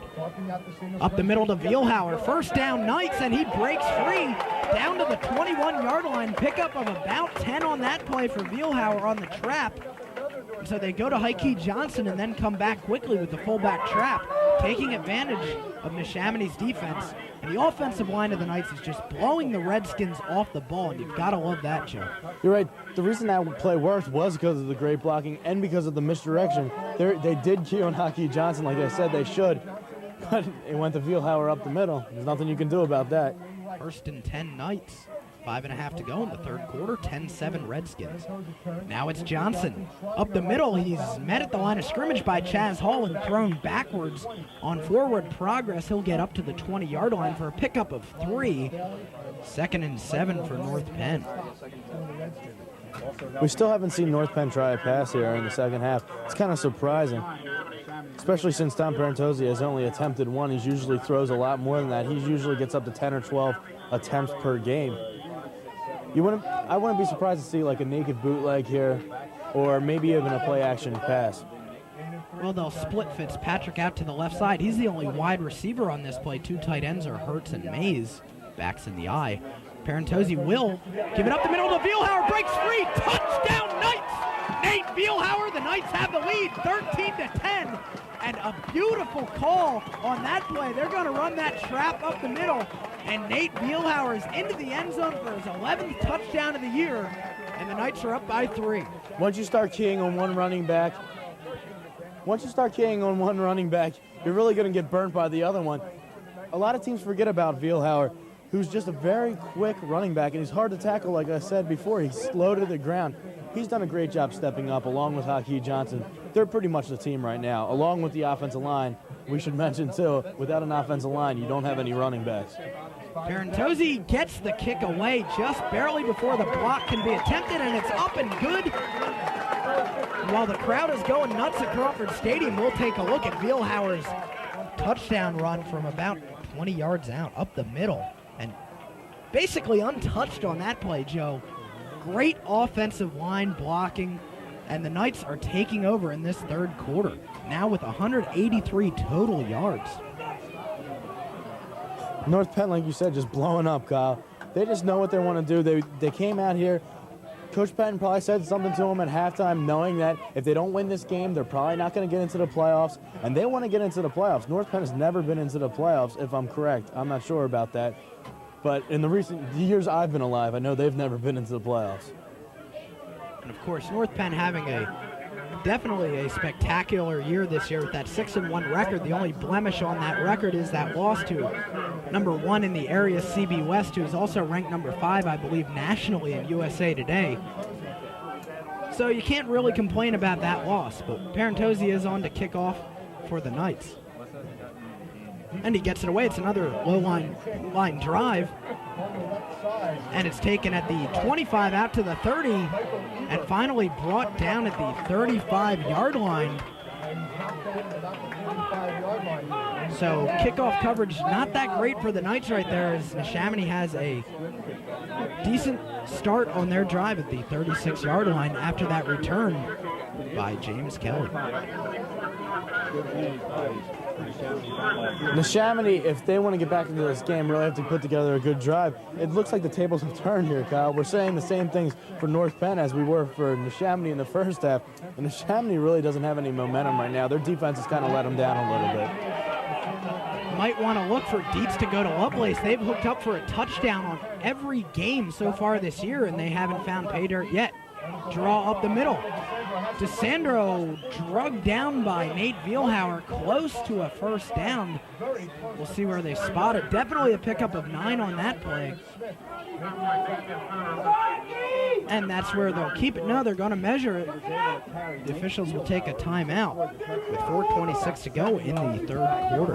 DeSandro has really rose for this team, Neshaminy, who's mainly known as a passing team. He does a great job back there in the backfield. He's always going forward, like I mentioned before in the first half, and you really like to see a running back who goes forward. You don't like to see him going laterally at all. You just want to see him going east and west instead of north and south. So Neshaminy is about a foot short of that first down, so it will be 2nd and 1, and offensive coordinators love to see 2nd and 1 because you can really get the defense guessing. If they stack the line, especially with a quarterback like Jim Dietz, who's known as an audibilizer, he can call a fly pattern to Antoine Lovelace or Jason Johnigat, and could be 6 for Neshaminy. So the Knights' defense is between a rock and a hard place right now against Neshaminy, and we'll see what they do. They will split Lovelace to the near side. Backs are in the I formation. Quick count. It is a pass. He has Johnigat going straight down the field. He throws and making the catch to the 10 and tackled at the 5-yard line. That was Ron Smith, And Joe, there it is, 2nd and 1. The Knights have to watch that long pass. Jim Dietz is dangerous, and he connects with Ron Smith for his second big gain of the night. 1st and 10 to Neshaminy inside the North Penn 5-yard line. Dietz has such a cannon for an arm, Kyle. That was such a bullet. It was right on the line for about 20 yards.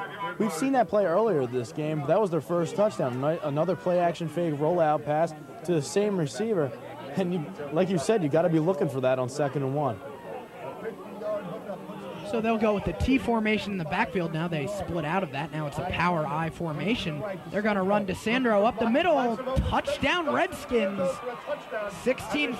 Neshaminy has the lead. 3:42 to go in the 3rd quarter. Frank DeSandro up the middle, untouched. So Neshaminy back in control after that big play to Ron Smith. Just what a great play by Dietz. I mean, that great run by DeSandro and everything, but Jim Dietz made that drive for the Redskins. Right, and this point is a very important point here, Kyle. And Josh Vedder is 27 of 30 on extra points. It's a low snap, and it's no good. Knights get in to block that one. And Vedder not quick to get that one off, and a bit of a low snap. So North Penn just needs a field goal to take the lead. Good point, Joe. Right. Let's take a look at that run by Frank DeSandro. DeSandro on this play just finds a hole and just goes right into the end zone. It really wasn't that complicated of a play. And look at that great clear-out block by Jesse Lyons, the sophomore, coming into the backfield. And really, a good play. They brought in their 3rd running back, who's basically a blocker right there in that power I formation. And he kicked out, I believe it was either Dave Costello or Mike Mays, the Knights' defensive end, setting up that run by Frank DeSandro. And Neshaminy goes 55 yards on just 3 plays. So, rain is picking up once again at Crawford Stadium with 3:42 to go, and North Penn only down by 2. Has 15 and a half minutes of football to go to come back from a 2-point deficit. The thing we've seen tonight for both teams has been that big play on offense. Both teams have done a good job on offense of controlling the ball at their certain points in time, but that big play always sparks them into a much bigger circumstance. Josh Vedder gets this kick away. It's high and deep. Taken by Lou Mims, Aaron Thomas. The ball is loose.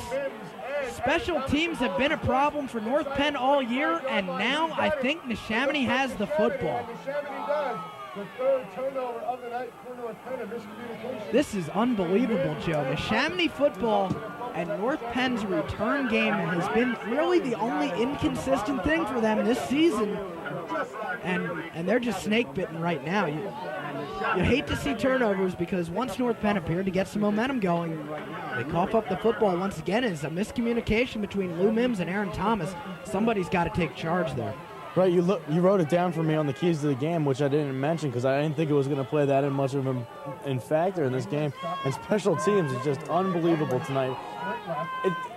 It just shows how much one play can sway a game's momentum. Well, I'm here to put you in your place, Joe, so that's no big deal. I appreciate it. Picking up action, Frank DeSandro on the draw picks up 3 yards as Jeff Bloom and Mike Kapusta drag him down for the Knights. 2nd and 8 for Neshaminy. But really going back to that kickoff, it's just miscommunication. It's just simple miscommunication and just a little more inexperience. On a wet night like this, you really would like to see 2 guys yelling out the ball. You see it a lot in baseball with pop-ups. It's pretty much the same situation that just happened there. You got to let the back guy have it, though. It was a tough play for Mims to catch it over his shoulder. But you can't analyze that now. You just got to step up on defense and just stop Neshaminy. Ball just inside the 20-yard line, 2nd and 7 for Neshaminy. Dietz will drop back, looking, and has Jason Jonikit. Good tackle by Lou Mims to keep him close to the first down. I'm not sure if he has it or not. We'll see where they spot the ball. So a good ball by Jim Dietz to a wide open Jason Jonikit. But a good tackle by Lou Mims to stop the big gain. Wide open is the key phrase there, Kyle. All the passes we've seen tonight, the receivers have really been wide open. They really have not been covered that well by North Penn. We've only seen one good prevent coverage, and that was early in the first half, right before Neshaminy's first touchdown in the end zone. So they are coming out to measure this football to see if they have a first down or not. And a good look at it there. They do have the first down by about 2 feet. 1st and 10, Neshaminy on the North Penn 11-yard line. If North Penn can come away with just a field goal here, that would be great for the defense. You're right.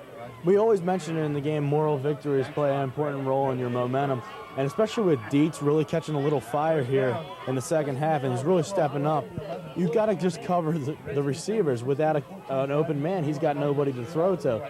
And he's not the quickest of quarterbacks, so he doesn't really scramble that well. Lovelace lined up against Mims. He'll give him a 10-yard cushion. Jonikit in motion. Up the middle to DeSandro, nothing doing as Mike Mays, Nate Bielhauer, Mike Kapusta, and Martin Leonard come together to make that stop for the Knights at the line of scrimmage. 2nd and 10 for Neshaminy on the 11-yard line. A lot of times you think the offensive coordinator is just doing that for a little bit of a check on the defense, so they can't just expect pass all the time. But tonight we've seen Neshaminy break a couple of the inside traps for long runs by DeSandro. It's just a matter of what the defense is set up for. The offense really moves off of the defense. Jonikit in motion to the right side. Dietz takes the snap and hands it. Check that, it's a play pass. Nothing to throw to. Flag on the play, I believe, as Dietz is knocked out of bounds at the 7-yard line. Let's see what the call is on this. I'm not sure. Thrown by the side judge. Might be a face mask, but I didn't see one. We'll see what the call is. And it is holding on Neshaminy once again. Penalties have killed Neshaminy. They could easily be up by 1 or 2 touchdowns here if it hadn't been for penalties in the first half. And once again, this penalty is going to knock him out of field goal range. Right, you can hear the North Penn crowd applauding on that, but you know Neshaminy's coaching staff is really, really upset with their offensive line and their holding. It's just under discipline right there. They're just not concentrating. And like you said, they're knocked out of field goal range right now. And this is a big drive for Neshaminy off the fumble on the kickoff. 10-yard penalty from the spot of the foul places the ball at the 20-yard line. 2nd and 20 for Neshaminy. Dietz looking to the end zone, pump fake, and brought down for a loss by Mike Mays. Great coverage by the secondary. Whenever you see a quarterback pump fake like that, you know coverage deep has worked out well. Martin Leonard back there doing a good job of covering. You hear it a lot in the NFL and in college football, coverage sack, and we just saw a prime example of that right there. Nobody was open. Dietz had nothing to do with the ball. Excellent point, Joe. That was definitely a coverage sack. And Neshaminy will take a timeout with $1:04 to go in this third quarter as they are up by 2. They just may need to regroup here, see if they can not necessarily get into the end zone. That would be nice for them, but if they can get not even a first down, but if they can get about 7 or 8 yards, get back into field goal range, and get out of Dodge with a field goal, that would be almost right now a moral victory for Neshaminy. Now North Penn has already come up and stopped Neshaminy and knocked them backwards out of field goal range. So North Penn's defense has done a good job. Now it's up to the Neshaminy offense to see if they can get any points out of here. You're right, North Penn really has to step up right now. This is a very big play. If they score on this next play, I don't know how North Penn's going to come back from that, but they are a good comeback team. Like we've seen already in the second half, they've come back from a 10-0 deficit to make it a 2-point game. North Penn's day, you know they're going to go long on a pass here with Dietz and a strong arm, and Lovelace really hasn't done much this game, so you might want to look for him to go long and find a little zone in the zone they're going to set up. North Penn's going to set up in the end zone. Taking a look at that right now, it's Coach's Corner. I have a chance to talk with Coach Pettin every week, and we'll have two of the players from North Penn on that show. Be sure to watch it every night, 6 o'clock on North Penn television. Jim Dietz, a quarterback for Neshaminy, 3rd and 19 from the 20. He has twins left. He drops back, showing pass. Flushed out of the pocket, and Mike Mays brings them down. A huge sack for the Knights.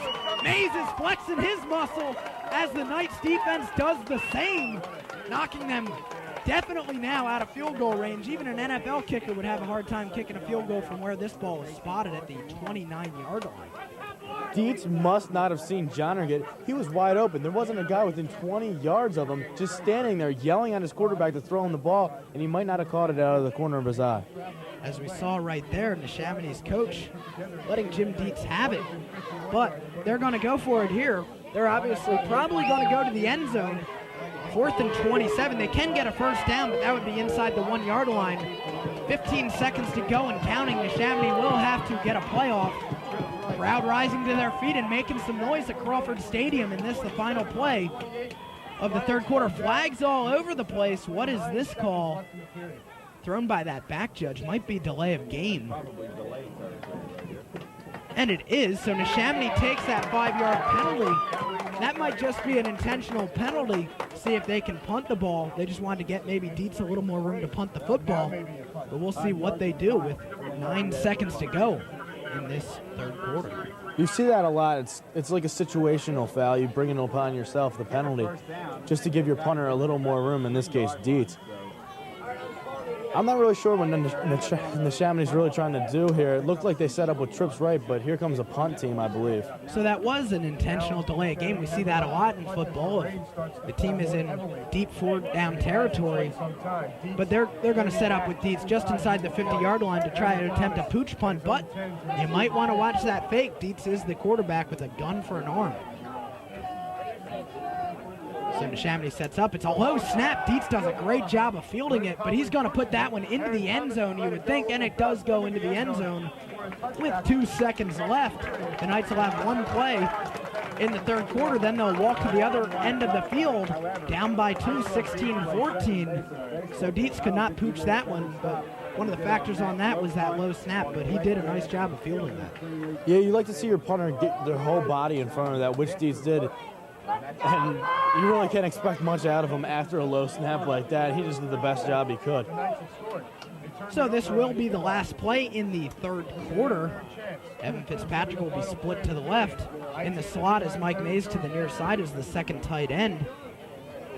Bielhauer and Johnson in the backfield. The rain increases as time runs out in the 3rd quarter, as Johnson gets maybe 1 yard. And they'll be 2nd and 9 when we come back with the 4th quarter on North Penn Television. Stay with us.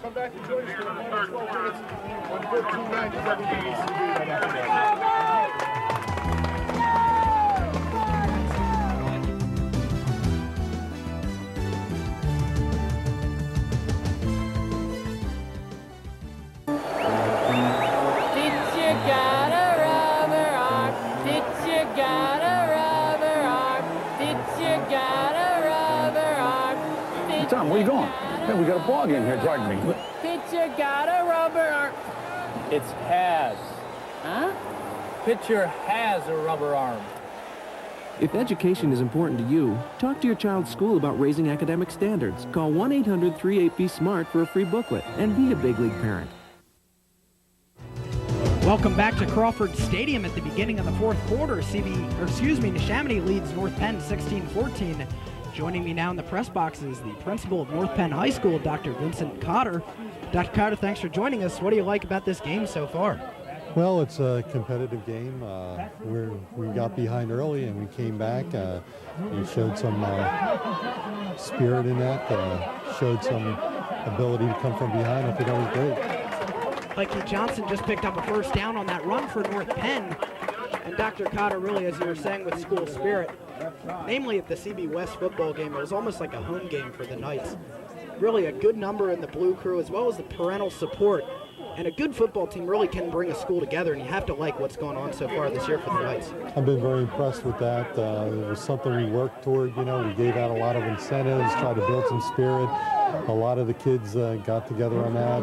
Faces, paint, enthusiasm, and you could feel the spirit in the hallways and the classroom.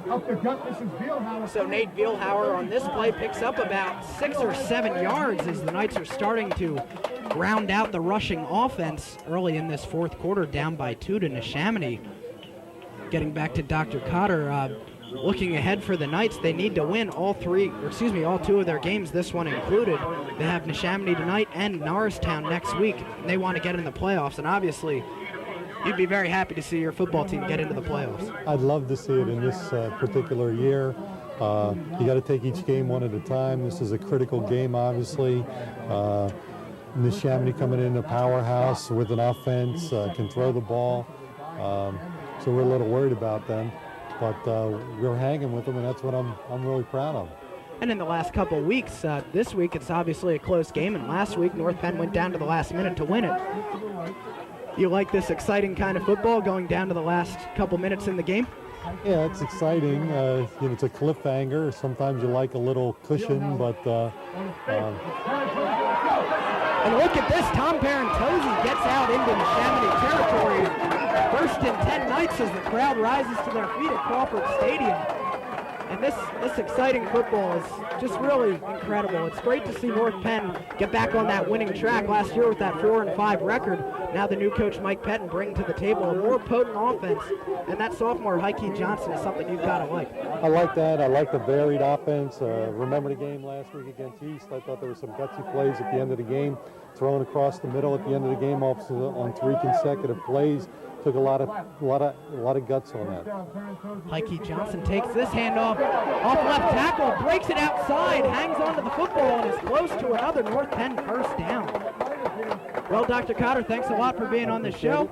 Thank you again. Thanks for having me. Okay, Appreciate thanks a lot. Turn it back over to my color commentator, Joe Alcaro.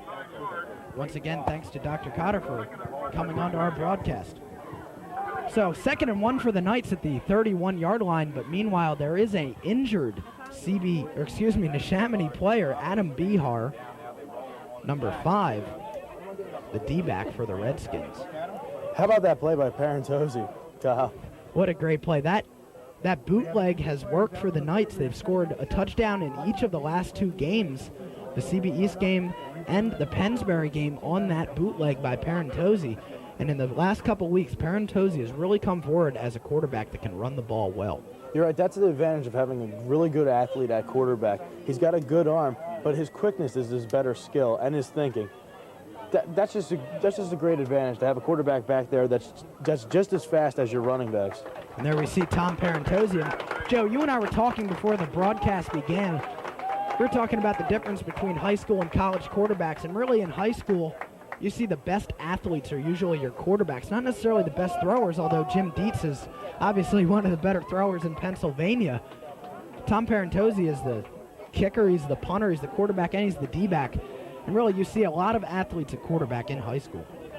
Right, and CB West is a prime example with Corey Potter. He's like a third running back there, too. He's quicker than their running back. He doesn't have the greatest of arm, but yet he can play quarterback for one of the ranked teams in the nation. A lot of motion coming from North Penn's backfield. The crowd is really getting into it with 10 minutes to go. Heike Johnson up the middle, 1st and 10, North Penn inside the 30-yard line. It looks like he got tripped by his own player on that play. So this is not a good sign for North Penn. Jeff Bloom is on the turf in pain.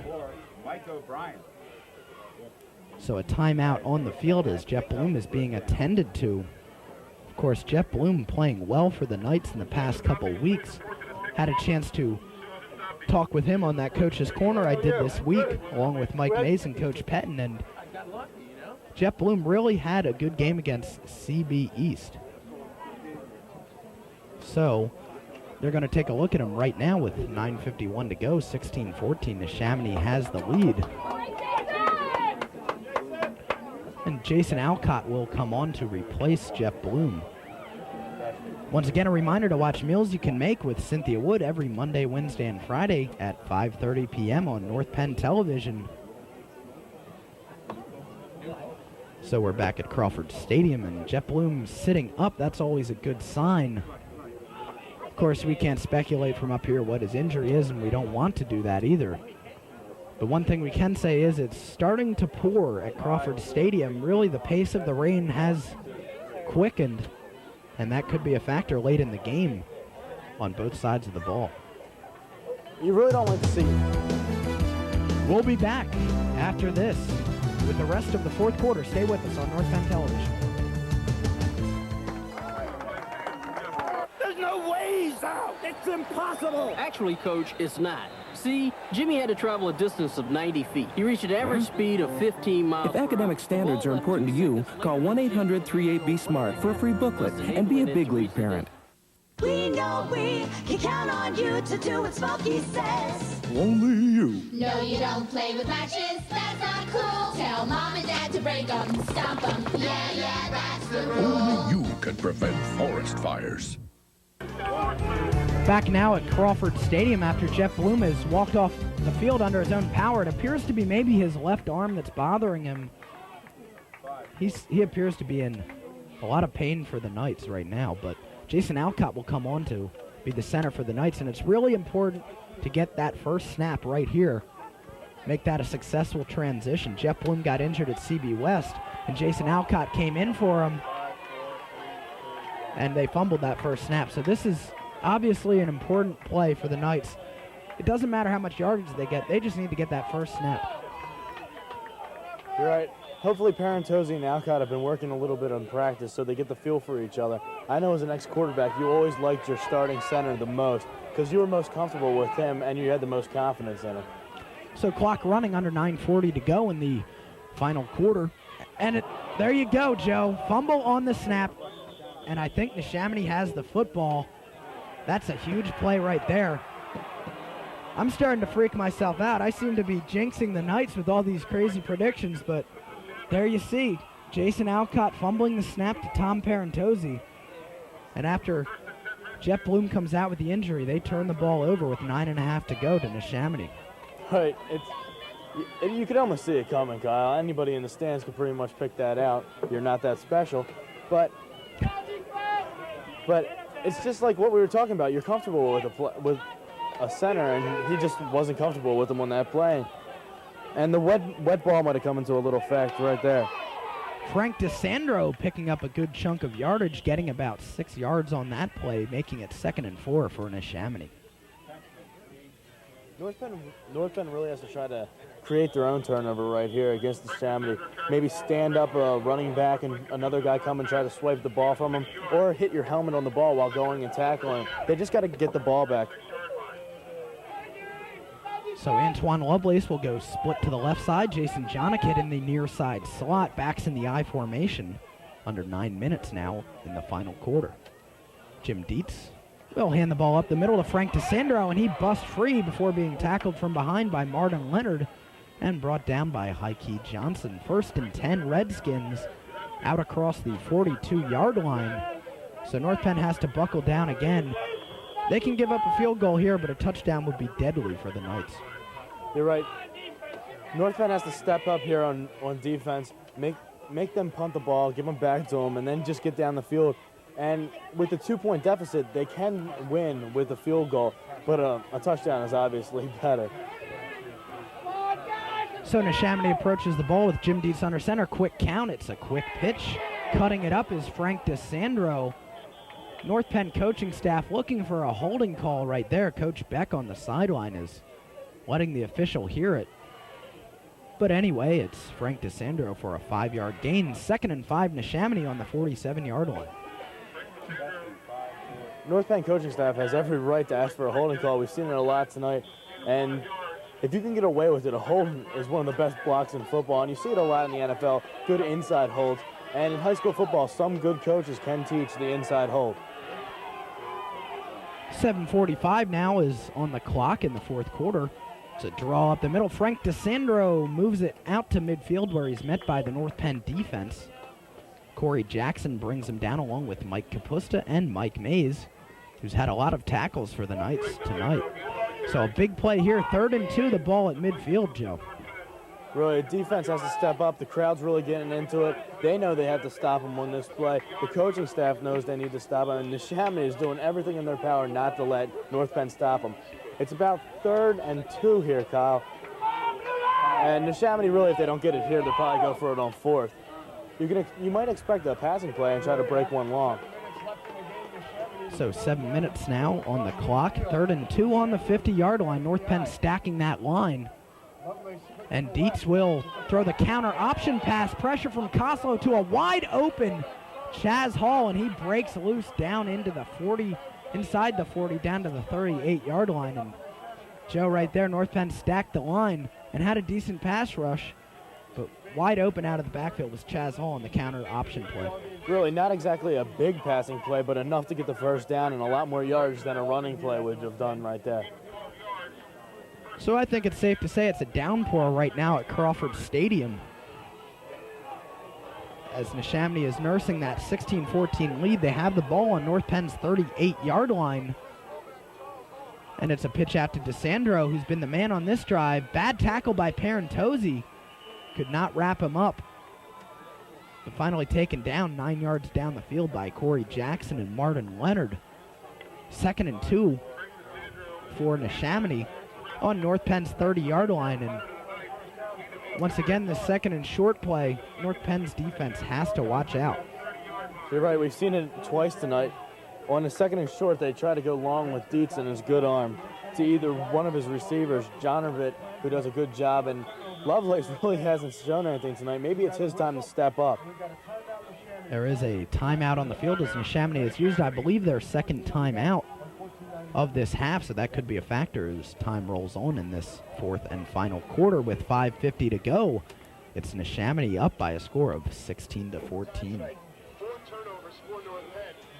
Like you mentioned, the rain really is coming down a little heavily here, and the passing attack might be a little more limited, but usually the center has a towel around his waist so the quarterback can dry off his hands right before he goes underneath center to get the ball. And Dietz really doesn't need that much help. He's a really good quarterback. He's got a strong arm. He makes good decisions, so he's not going to really force anything here. You wouldn't expect him to. And speaking of centers, Joe, a couple minutes ago on the sideline during those last few plays, backup center Jason Alcott was taking some snaps with the backup quarterback Clay Kucklick. Of course, it's not Tom Parentozzi. He was out playing defense.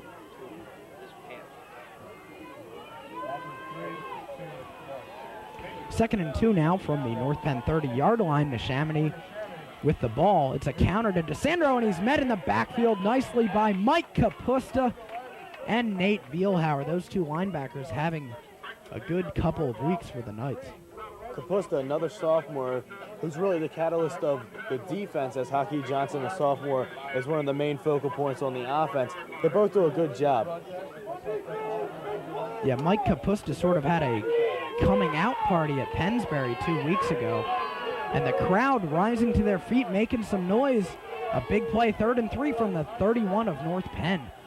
And a hard count. It looked like Neshaminy might have moved. We'll see what the officials call. Of course, North Penn's defensive line did move, but were they provoked by the Neshaminy offensive line? And yes, they were. Another big penalty on Neshaminy, dropping it back, making it 3rd and 8 on the dead ball foul. Ball now at the 37. But the only problem with this penalty is this opens up that dangerous passing game for Neshaminy, Joe. Yeah, but really, you don't like to see the penalties, especially with only a 3rd and 2. Coaching staff is just going to be going crazy over there on the Neshaminy side. All these penalties, and they're not even they're not harsh penalties like a chop block you might see because it might be a mistake, but holding and a false start, it's just under-disciplined right there. So the crowd at Crawford Stadium will rev it up once again for this 3rd and 8 play. North Penn's defense has to step up here. Lovelace has double coverage. And another false start on that far side by the tight end, number 86, Jason Delp, the sophomore. We're going to make it 3rd and 13 now for Neshaminy. How many times do we have to say Neshaminy is shooting themselves in the foot? Really, they're just killing themselves right now, Kyle. They had a nice drive going here. It was 3rd and 2, and now it's 3rd and 13. Yeah, even They were out of field goal range to begin with that 3rd and 2, but they were in 4-down territory, which would still make that dangerous for the Knights defense. Now they're out of 4-down territory. If they don't get this, they're going to have to punt the football. There's a good sequence of plays for North Penn here. This is what they're looking for. They want Neshaminy to screw up.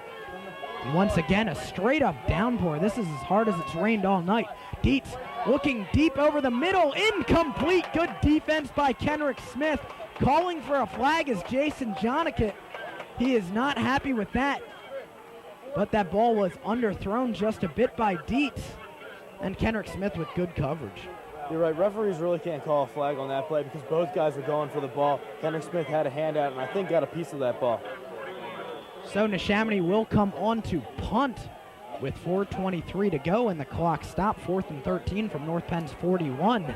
Jim Dietz standing just inside his territory to punt the football.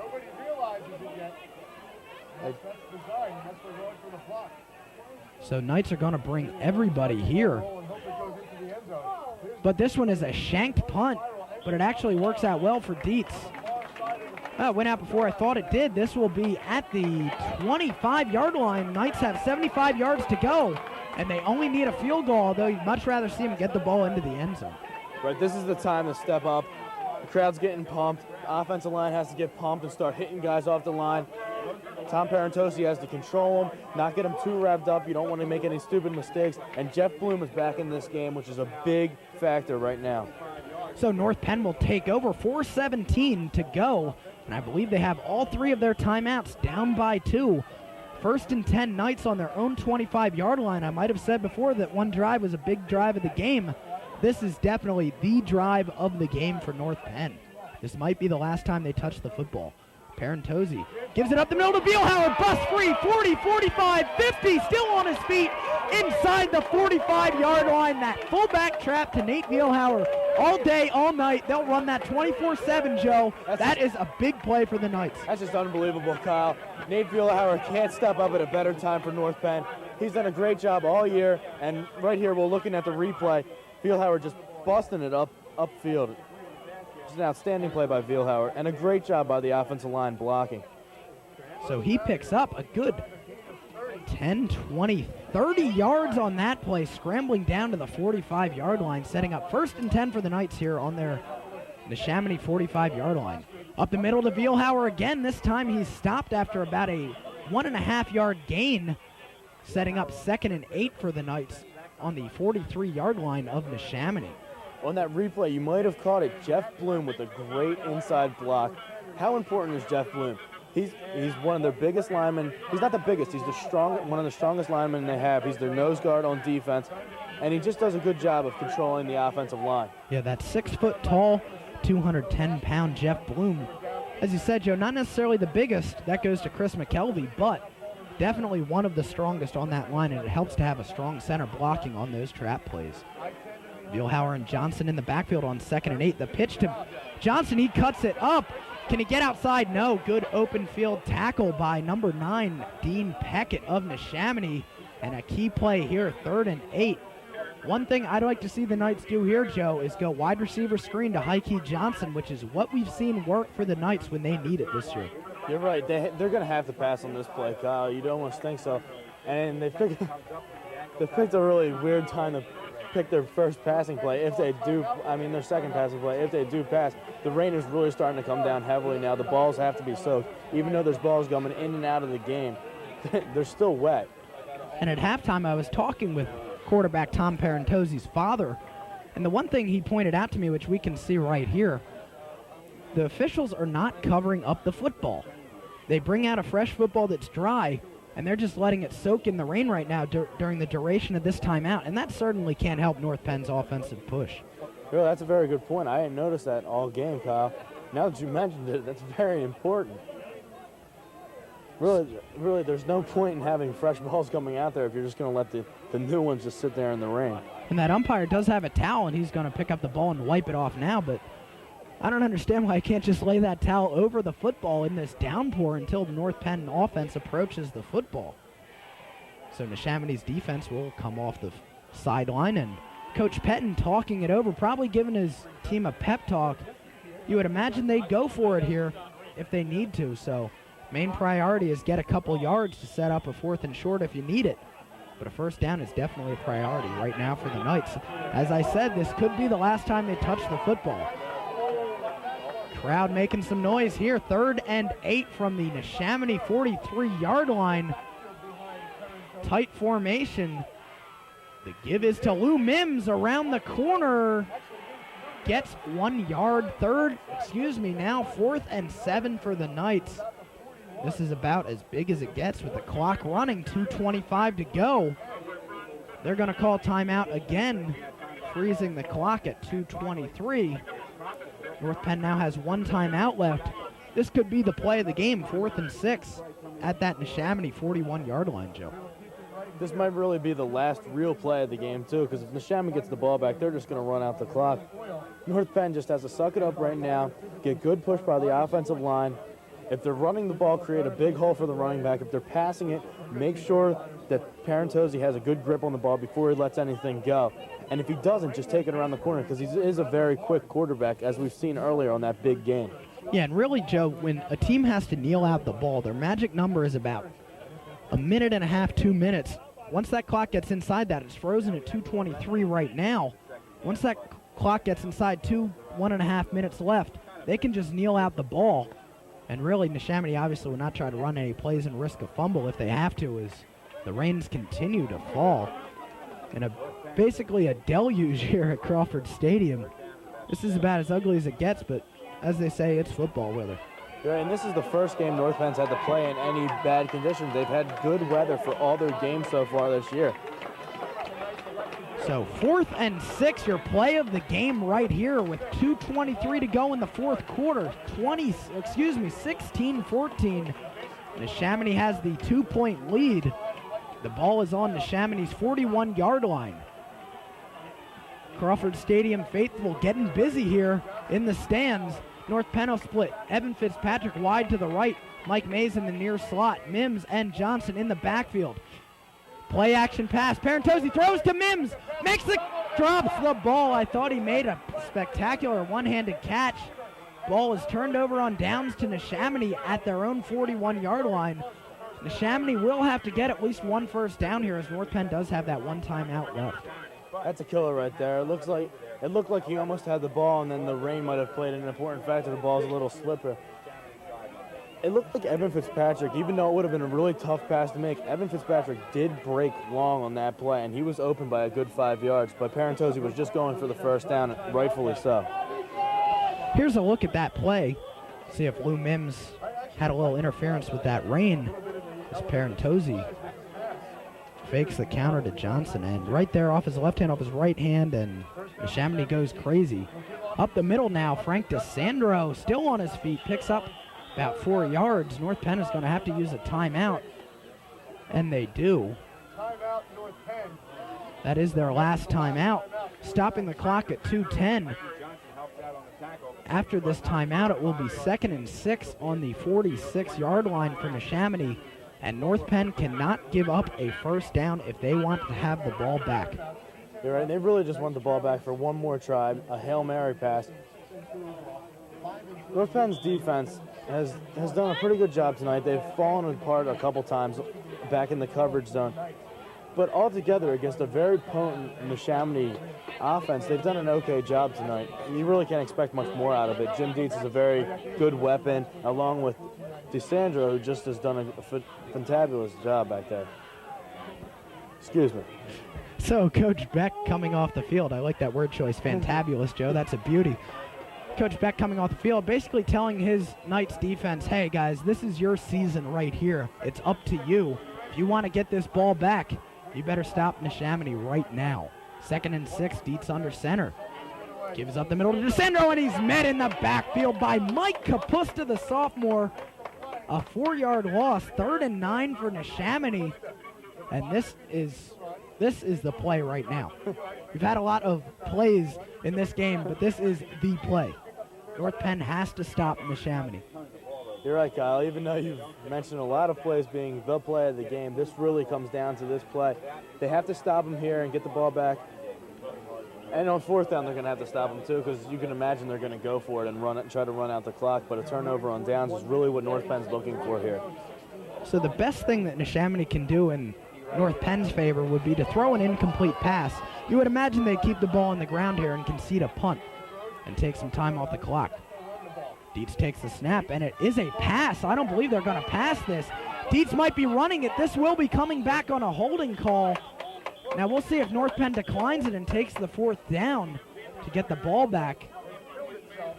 The call is holding on Neshaminy. So North Penn has a choice as to what to do with this penalty. North Penn will decline the penalty, setting up fourth down for Neshaminy. They probably will punt the football. So North Penn will get the ball back. There's about a minute left. No timeouts. They had no timeouts. So the only thing with declining a penalty is that the clock runs, and it is running with 1:07 to go. Aaron Thomas on his 20-yard line to receive. Jim Dietz has a little bit of a breeze behind him, but the rain will knock it down. Neshaminy might be taking a delay of game here. We'll see. And they will take that delay of game, stopping the clock with 45 to go. They'll drop the ball back 5 yards, 4th and 8 now on their own 44-yard line. Make that the 42. Dietz really has an important job right now. He has to catch the ball. He has to get in front of it. And if it's a bad snap, he might even have to jump on the ball. He can't let it get past him, because you know North Penn's coming here. They're going to try to block it. And if the ball gets past him, they're just going to pick it up and waltz right into the end zone. If you're Jim Dietz right now, you're thinking 4 words: get the punt off. Right. And that's all that's important with this wet ball and this driving rain. Of course, the official wipes the ball off for Neshaminy right before they snap it. Dietz inside his 30-yard line gets the snap. It's a good one. The ball is away. Oh, this is a beauty of a punt. Aaron Thomas back inside his 15-yard line, trying to break it free, and he does. 20, still inside, 25, 30, 35, on his feet, 40, 45, 50, and out of bounds. North Penn with excellent field position. Aaron Thomas with a great return, bringing the crowd to their feet at Crawford Stadium. Aaron Thomas giving North Penn a little more hope here in the rest of this game with 30 seconds left. Excuse me. He just made up for all his mistakes earlier tonight on that last run. He really stepped up in an important role, and he's a sophomore too, like we mentioned before. North Penn's got a lot of young players in their future. So a 45-yard punt for Jim Dietz, but it's returned for 35 by Aaron Thomas out into midfield. North Penn has to run that 2-minute drill to perfection. They only have 30 seconds left. That's only about the equivalent of about 4 or so plays. They have to make the most of these. Parentozzi in the shotgun. Flag on the play. What is the call here? I'm not sure. Thrown by the umpire.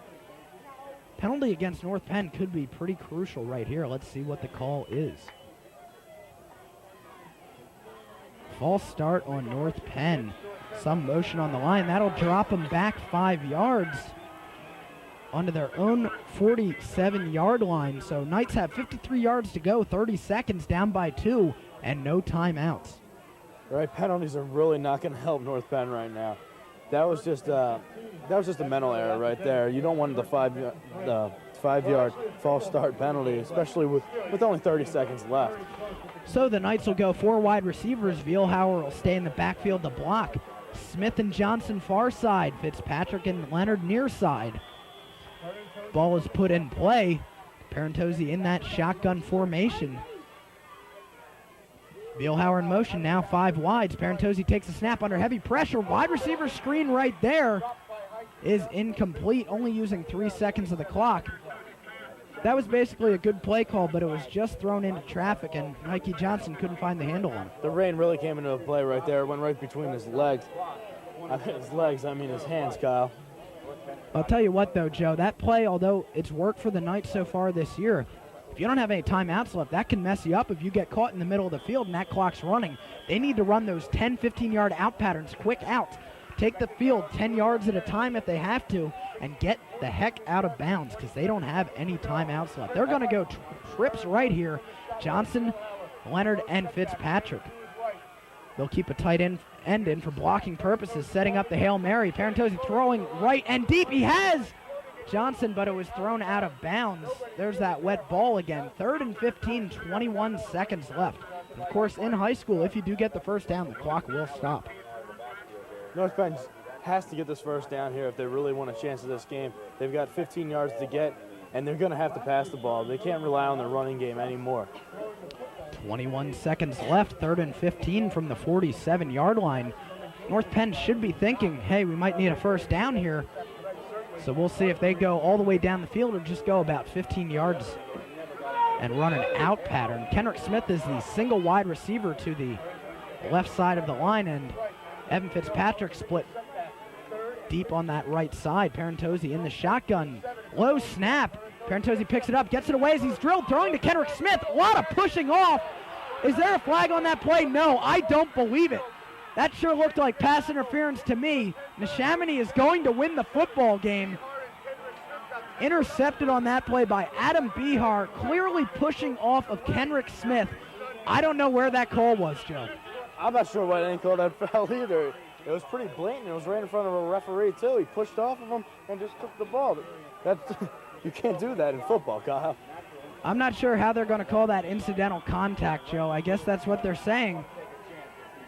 I just don't believe it.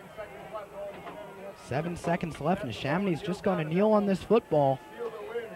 And here's a look at that interception while they're kneeling on this ball. Parentozzi in that shotgun. Takes that low snap, gets it away. And there you see pushing off. You can't really see it on that angle. But meanwhile, Neshaminy has kneeled on that football, and they'll get out of Crawford Stadium with a victory by the slimmest of margins. 16-14 is your final score from Crawford Stadium. Joe, really North Penn seemed like they came out with a lot of fire in their hearts coming out of that halftime break. Came out, scored 14 points, and then watched Neshaminy go down the field against them on a really good drive, although it was only about 3 plays long. MVP of this game is Jim Dietz, hands down, Joe. You're right. We really saw for the first time tonight how good he really is. We've read the articles in the papers. We've heard about him through the grapevine. And we saw tonight, perfect example. He's just a steady quarterback. He's got a strong arm, and he thinks a lot. He thinks clearly, and that's what a good, smart quarterback will give you. So Neshaminy improves to 7-2 on the season. They're still in the hunt for a playoff spot. North Penn, meanwhile, drops to 6-2. And we believe that they are now out of the playoff race unless a lot of teams ahead of them somehow lose in these last 2 weeks. Playoff picture for North Penn is pretty dismal right now. They are still alive, but they do need help, Joe. So that is going to do it from here at Crawford Stadium. Final score, 16-14 on this dismal night. A downpour rains down on the teams as they shake hands at midfield. And North Penn drops to 6-2. Once again, that final score, 16-14. Neshaminy wins by 2. Thanks for joining us, everybody. For Joe Alcaro, I'm Kyle Berger. The director of North Penn Sports is Bob Gilmer. So long, everybody.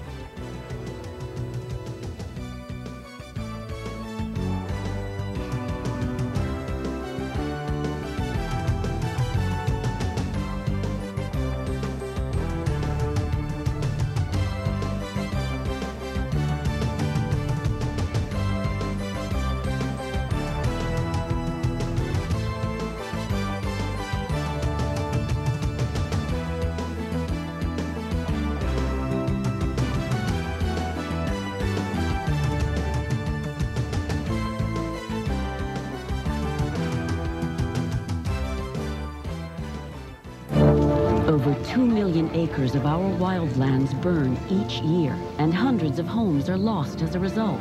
At least 50 homes were burned to the ground. Dozens more were damaged as fires raced through dense brush and steep canyons. Flames don't know the difference between forest, rangelands, and homes.